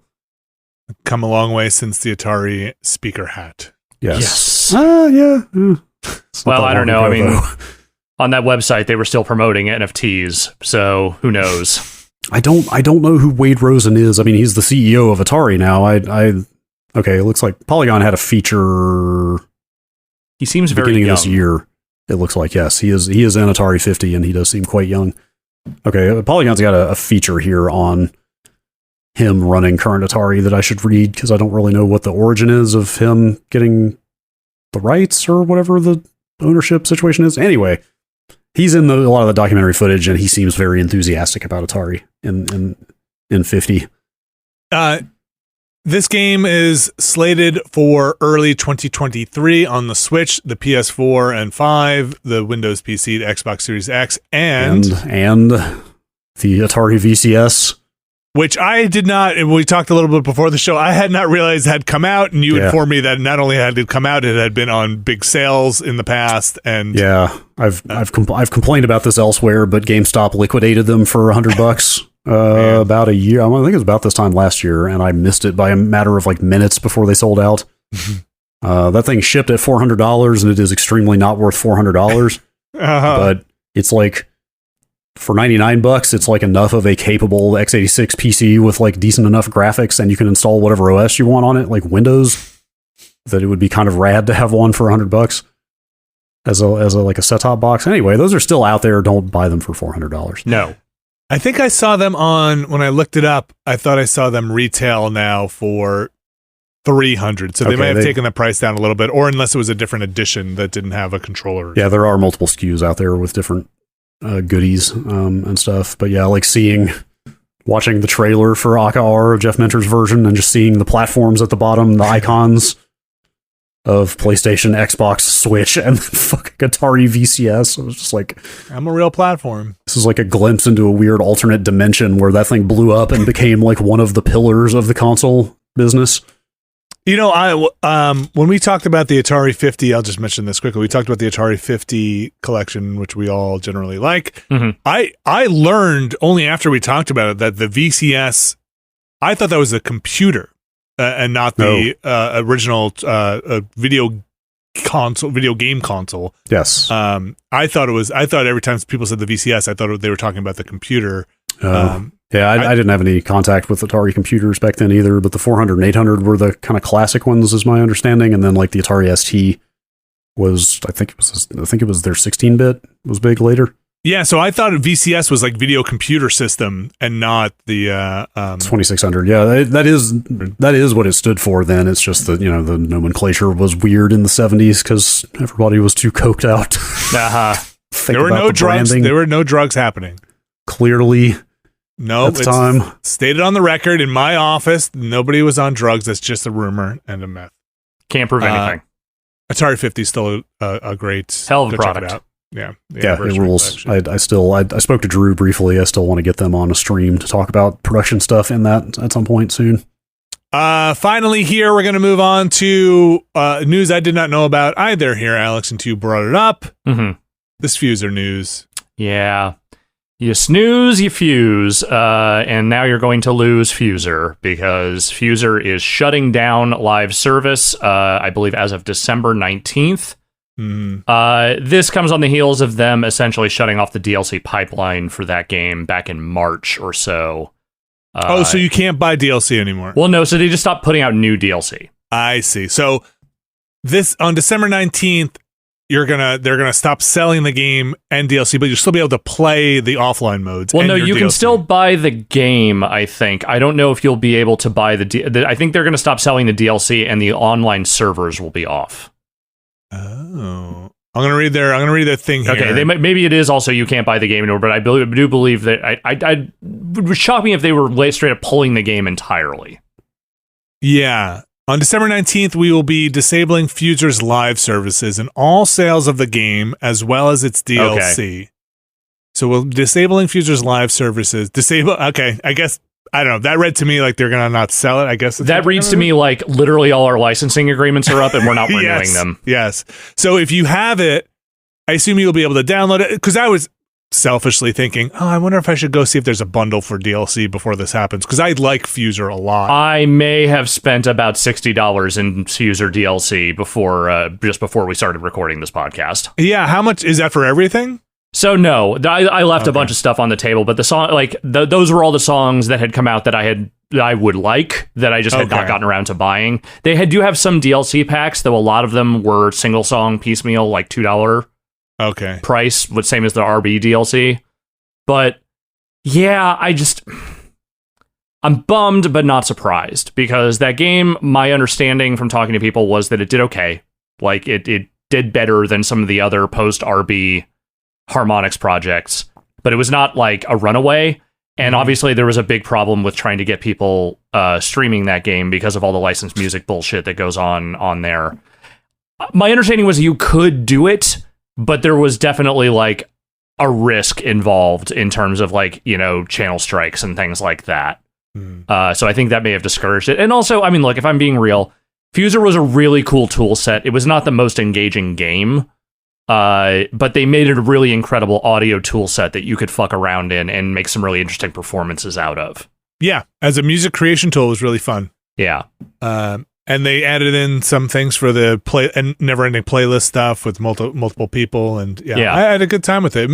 To the point where I would think about going in and seeing if there's any DLC I want for any future playing of the game, because that game also does live and die by its music collection. Yeah, and if the more you have, the on disc collection was pretty good, but I feel like they really did fill it out decently with a fair amount of and a good variety of songs. So if you're unfamiliar, Fuser was the kind of DJing game where they, very much like Rock Band, took all these tracks, split them out into their stems, their drum and bass, their vocals and like that, and you could mix them along track by track. So put the drum track of I don't know. It was a Neil Cicierega simulator. It was Sure. What kind of unholy creations can I create by putting this drum track with this vocal track and just see what fucking horrors fall out. And did neat things with beat matching and kind of there's some gameplay in there, which was a little less interesting to me than the actual tech under the hood. Of that stuff. So it was a lot of fun. And so December 19th, 2022. Yeah, this is a kind of quick turnaround on here. Yeah. Well, I mean, again, Harmonix got bought by Epic in the ensuing time, and they are basically on Fortnite duty now. That's I wanted to ask if they haven't announced anything since that acquisition, right? They are continuing to put out Rock Band DLC. As far as I know, that stuff is still selling. Wait, really? Yeah. They still put out a couple songs every week. I'm sure it pays. I'm sure it more than pays for itself. Yeah, there's enough crazy people like me that are still playing it that will supplement it. I mean, of course, it pays for itself, or they wouldn't keep doing it. But what I mean is that I'm sure it makes enough return for Epic, even a company like Epic, to probably be happy to keep that going. Yeah, all they really have to do is have a DLC production team working on that stuff. And I mean, that's not no manpower, but it's not as much as having to develop a new game every few years. Alex, would it be out of the question for me to say you should buy an Xbox Series S just to play Rock Band on and download all your DLC to as a dedicated Rock Band console? That's not the craziest thing I've ever thought about doing for one of these video games, I can tell you right now. And it might make my regular Xbox run a little faster. And free up some storage, I'm sure. Yeah. That said, I heard that that S is a potato. I don't know if it can handle all that DLC. It's all right. I'm sitting right here. I'm sure it'd be fine for Rock Band. Yeah, it probably would be. It's not a graphically intensive game. It's just a lot of hard drive scanning. Yeah, that's the thing. Like, I feel bad every time I see your poor Xbox have to kind of sift through whatever it's database. Trying to find the one file amid the several thousand that I have on there. Yes. All right, so get your Fuser either bought, or whatever you need to do with Fuser before the 19th when it goes offline in sales. Stop. Remember, if you fuse, you lose. There you go. If you don't fuse, you lose. If you don't fuse, you lose. Yeah. Somebody lost. That's going to do it for the news from this week.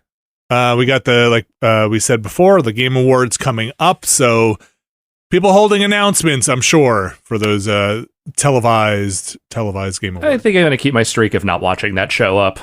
Okay. That's your choice. I have no real affinity for it. I don't care. I can always see the announcement afterward. You will always that's true. I treat it kind of like an E3 press conference at this point. Yeah. It's if I'm around to watch it, I will have it on. If not, I will look forward to. I don't think I would watch the archive. I'd only watch it live. Otherwise, I would just watch the announcement. Yes, absolutely. Would just pick through the trailers if. We're going to move into emails now. If you want to send an email in, you can send them into podcast@nextlander.com. I wrote it down this time. Podcast@nextlander.com to send in your emails. Brad Shoemaker, what have the fine people written in to email us about? Let's see. I've got a handful here, and I'm trying to find the one that I wanted to start with and not seeing it. So what if I started with this other one instead? Sounds good to me. While I look for that one. Mm-hmm. Except I've also just lost the one I was... Okay, here we go. Travis and Fargo, I feel like, has taken a page from the Nathan and Tumwater book of how to get your email read on a podcast. Okay. Is sexting a sin? Yes. No. Discuss. No. Well, no, I think everything's a sin, so yes. Okay. And we got puritanical Alex over here. No, I mean, look, sin away. I'm not telling you not to do it. I'm just saying it's a sin. And take you for one of those original sin types. Yeah. No, sexting the wrong person is a sin. Wait, what if it's an innocent mistake? Sinful, not necessarily a sin. To be extremely sure of your phone number before you sext. And now... That's what the Bible says. Just to be clear... Sexting is any kind of lewd text to someone else? I can't. Yes. Or is it one of those things you know when you see it, but you can't define it? No, I mean, you can kind of define it. Look, man, I'm not by any means an expert on this sort of thing, but I will say that I think generally it is are you getting horny in the texts? Okay. Unsolicited sexting, definitely a sin. Well, that's just fucked up. Don't do that. That's maybe just illegal. Solicited sexting, why not? Just, hey, gonna say this. For solicited consensual sexting, just remember that other person's getting that photo. You don't know where that other person's gonna be in your life in a week, a month, a year, a decade. So that's all I'm gonna say is you said a lot there. Yeah. It's just something to think about before you snap that photo off. Before you do it. Before you hit send. Think long and hard about what you want to do. Think long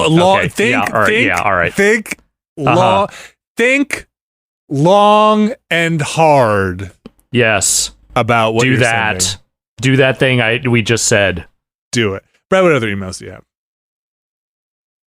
have? Here's the one I was going to start with from Patrick. Uh-huh. I have just returned to playing video games after a 2-year absence due to a nasty concussion. Wear your helmets, kids. Mm-hmm. Glad you're feeling better. Yeah. My question is, what is the game that has come out since September 2020 that I absolutely have to play? Oh my gosh. For reference, I've got a PS4, an Xbox One, and I have a PS5 on the way. Okay, so in the last 2 years? About 2 years, yes. The game? This is a tough one, man. Like, okay. I have actually pulled up my last 2 years of Game of the Year lists as a reference, which also led me to a Reddit thread about my list last year. Do I dare read it? Probably not, right? I'm sure. Unless if you're feeling particularly, saucy, I say go for it. Everybody agrees with you. You've made all the right choices. That sounds like a stupid thing to do. What was the date? Since 2020? September 2020. So okay, he missed the new consoles entirely. Go play Hitman 3. Well, I considered Hitman 3 for this question until I realized it's entirely possible he played Hitman 1 and 2, which makes a little less of must of. Like, I like Hitman 3. I would maybe argue it's the weakest of the trilogy, but it's got all of them in there by itself. Well, yeah, but if he's played 2/3 of it, I think 3 is probably definitely the most uneven of the 3. Okay. I mean, I guess going by my lists, for me, it would have to either be Inscription or Astro's Playroom. It's fair. Also, he very possibly has his PS5 by now, in which case he may have played Astro's Playroom. But even with that said, I might say Astro's Playroom. I mean, my favorite game of 2020 was Spiritfarer, but that is not necessarily a thing that's going to show off the power of those consoles in maybe the way that they're looking for. That's a very broad question. I think it is just what is the most must-play game. Like, for me, it is Astro for the nostalgia and Inscription for the inventiveness. Okay. Are my two recommendations. Yep.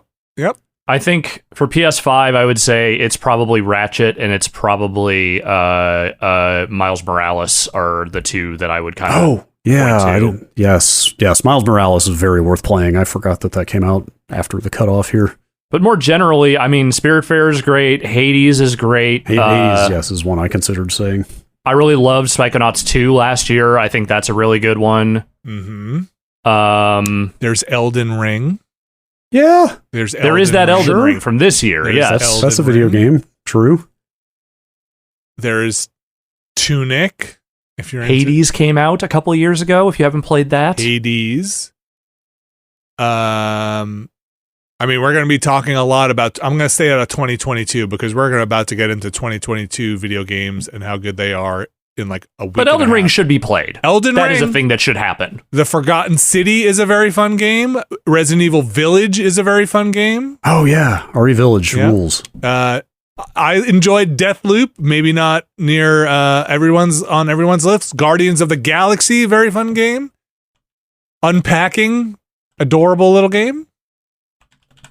I'm gonna double down on Inscription here. Actually, just commit. Taking the question at face value, the one game you must play, like that, in terms of games that just bowled me over, it's absolutely that one. That's fair. That Guardians of the Galaxy game. If you like the Marvel stuff, that's a great one. Paparazzi. All right. I'm glad you're feeling better and ready to play some games. Play some of those Yakuza games. There's a bunch of them on all those platforms now. Like a Dragon came out after this in this time frame. Yeah, as did the Second Judgment game. Do you remember Ghostwire Tokyo? That came out. Not well. I don't know. I wonder how many people do. I finished it. Somehow that is one of the games I finished this year. That game has survived deletion on my PS5 for longer than I expected. It doesn't take up quite enough room to make it necessary. That may be part of it, but we go through enough games and the PS5 storage is small enough and I haven't bothered to get an SSD yet. that games get deleted on a regular basis, and I might still have that one installed for some reason I don't understand. Brad, you want to do another email? Yeah. How about I accidentally just closed the one I was going to read. Question from Brandon. Uh-huh. With the success of the Xbox Series S, I was curious, do you think PlayStation should have gone the same route? Should they have made a cheaper, smaller, slightly weaker console instead of making a discless version? Okay. I mean, certainly looking at their sales numbers, they made the right choice. Who did? Microsoft? Sony did. Okay. So I was going to say, the premise of the question, is the S very successful? Yeah, it's huge. It's huge. Okay. It outsells the Series X by a lot. Okay. So the install base is bigger for the S than the X? Yes. Okay. I can double check that, but that's at least passively, that is the information I have absorbed. Okay. Yeah, I buy that. I'd buy an X. Yeah, I mean, that's a whole separate conversation of should you get an S or X. Like when you look at the storage difference and what it costs to get more storage on an S, you're almost in X territory anyway. Anyway, that's not what he's asking, but yeah. So I don't know. Sorry. Well, you know, to the question of should you, I'm glad there's differentiation in the market. So I'm glad we have two different, paths that we've gone through. I guess my question for you guys is, do you empirically feel, is it even up for debate that the S has affected production of games in this generation?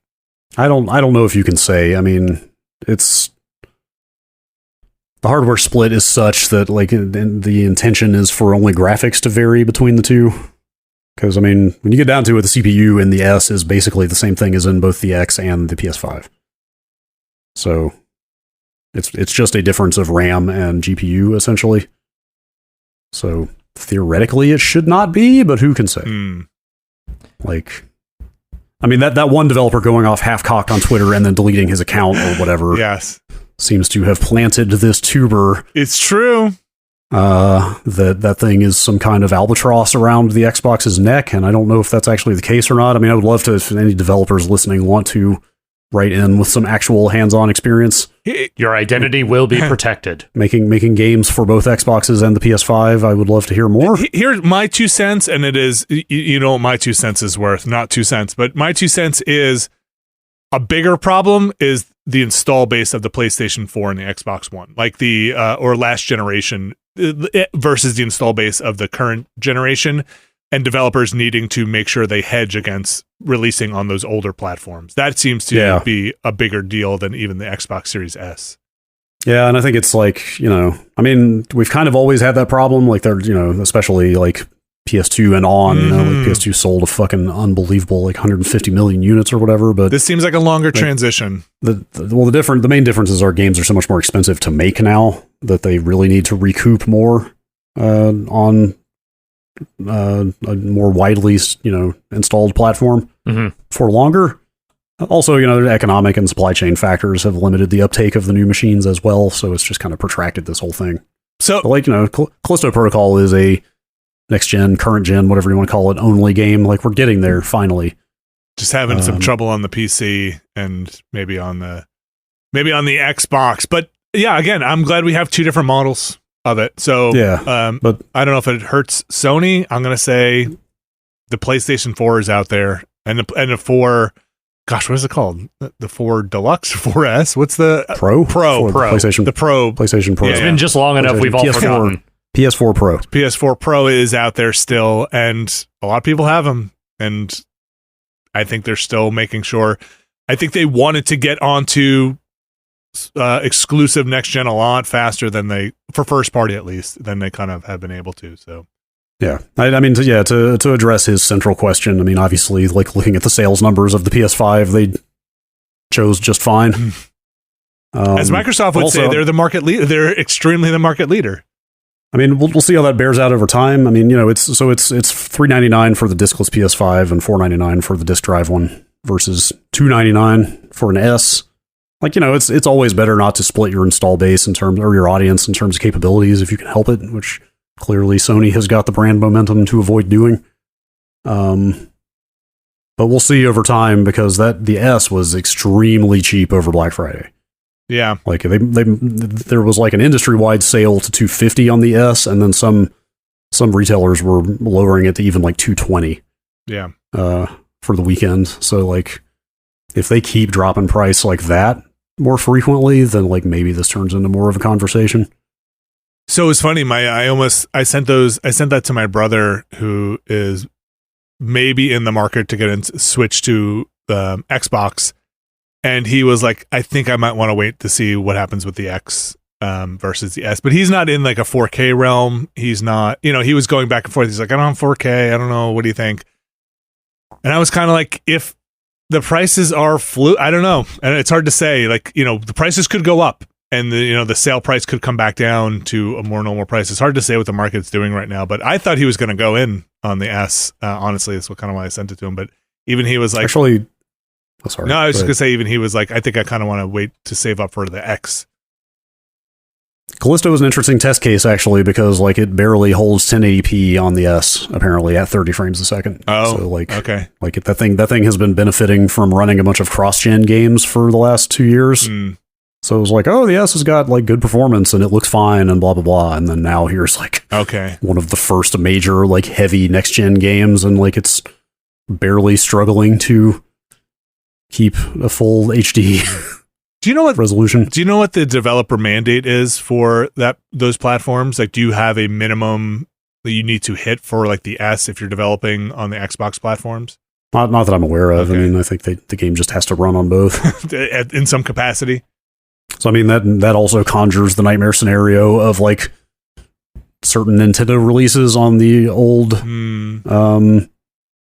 the 3DS, like the original 3DS model, and then the new 3DS, which was faster, and like I think it was Hyrule Warriors was like basically unplayable on the original model. You always get left behind.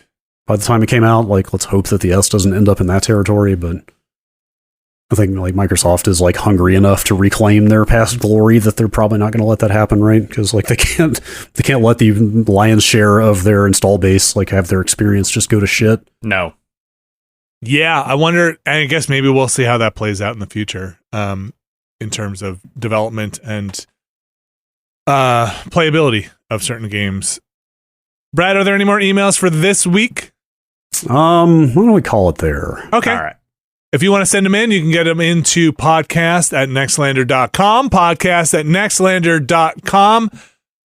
We got a quick shout out here for scheduling. We will be getting into our Game of the Year stuff coming up on December 21st, 28th. Those weeks of the podcast will be our Game of the Year business. Usually the releases are pretty slim. The news is pretty slim. I think we did 3 weeks last year. We're going to try and condense it down to 2 weeks of dedicated Game of the Year stuff. Yes. Where we will have lists, some categories, we'll be talking about some stuff. But yeah, that's the week of junk. The week of the 21st and 28th will be those Game of the Year podcasts. I think that leaves us with one more regular, as regular as these are, am I right, you guys? Mm-hmm. Nextlander Podcast. I want to thank everybody for listening today. We've got a bunch of stuff we went over. To recap, it was Callisto Protocol, Marvel's Midnight Suns, Swordship, Fortnite 2, specifically Chapter 4 of Fortnite 2, or Fortnite, and Need for Speed Unbound, in case you missed the names. Fortnite 2? Fortnite 2. Be a Fortnite 2. No, Fortnite Never. Chapter 4. I want to thank everybody for listening, watching, tuning in, supporting us. Of course, you can support us over at patreon.com/Nextlander. Get in there before the end of the year.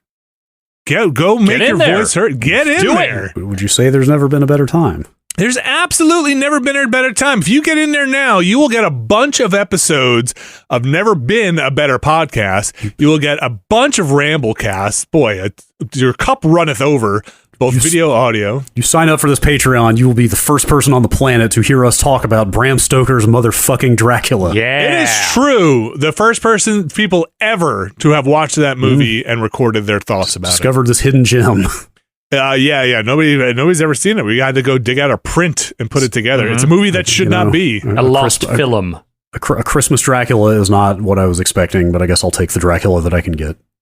You can go get all of that stuff by going to patreon.com/Nextlander. Go check out the different tiers there. Find a tier that is right for you. And of course, we thank everybody for joining us and supporting us over there. Could not do it without you. There is one tier there that gets their names read on this here show, this very show, and it is the Mysterious Benefactor tier. And I have those names. I have gone in. I have recovered from elusive people, let's say, this list of mysterious benefactors. And I'm going to read them this week.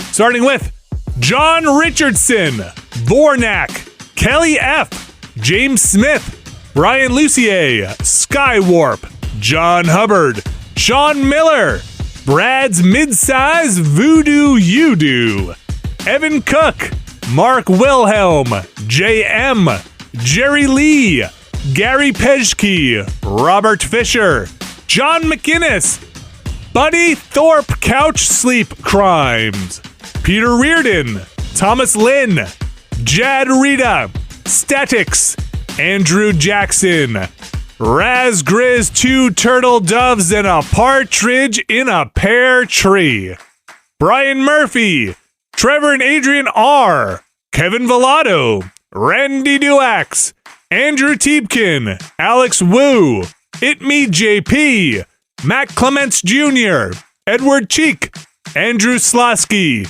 Michael Jonathan Black, Steve Lynn, Matthew Herrig, David Campos, and Tyler Treese. Those are our mysterious benefactors for this week. I love reading them. Get a nice open up the jaw real wide. Get to stretch out. Deuces like doing vocal exercises. I love it. Favorite part. Told you, I'm excited for this show. It's my chance to say embouchure again. Yes.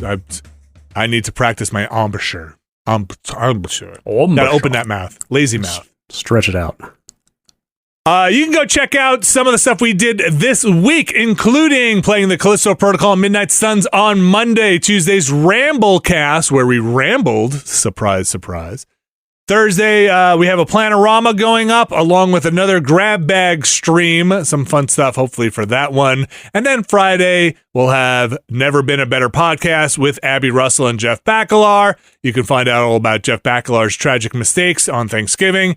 And we will be playing Dark Pictures, Devil in Me with Abby Russell, continuing to play. So catch up on the last episode so you are up to date when you tune in on Friday at 1 p.m. Eastern. Don't forget the Watchcast, like Brad mentioned. If you're keeping up on the Patreon, next week we'll have more Star Trek, and I'm going inside my head and I'm thinking hard. Archon? The Archon. Return of the Archons. Return of the Archons. And what's the other one? Space Seed. Space Seed. Space Seed. It's gross. The Space Seed, momentous episode in the annals of Star Trek. Gross. And if you're going in on the public feed, don't forget it's Michael Clayton. A thumbs up, parental approved. Michael Clayton. I love it. Kids love it. Kids love it. Adults love it. Go check it out. Thanks everybody for listening. Thanks for tuning in. Thank you, Brad Shoemaker. Thank you. Thanks, Alex Navarro. Thank you. I don't know how we're going to top this one. I don't know. Just too excited. Too excited. We'll have to see what happens next week. Join us next week to see what happens. Bye, everyone.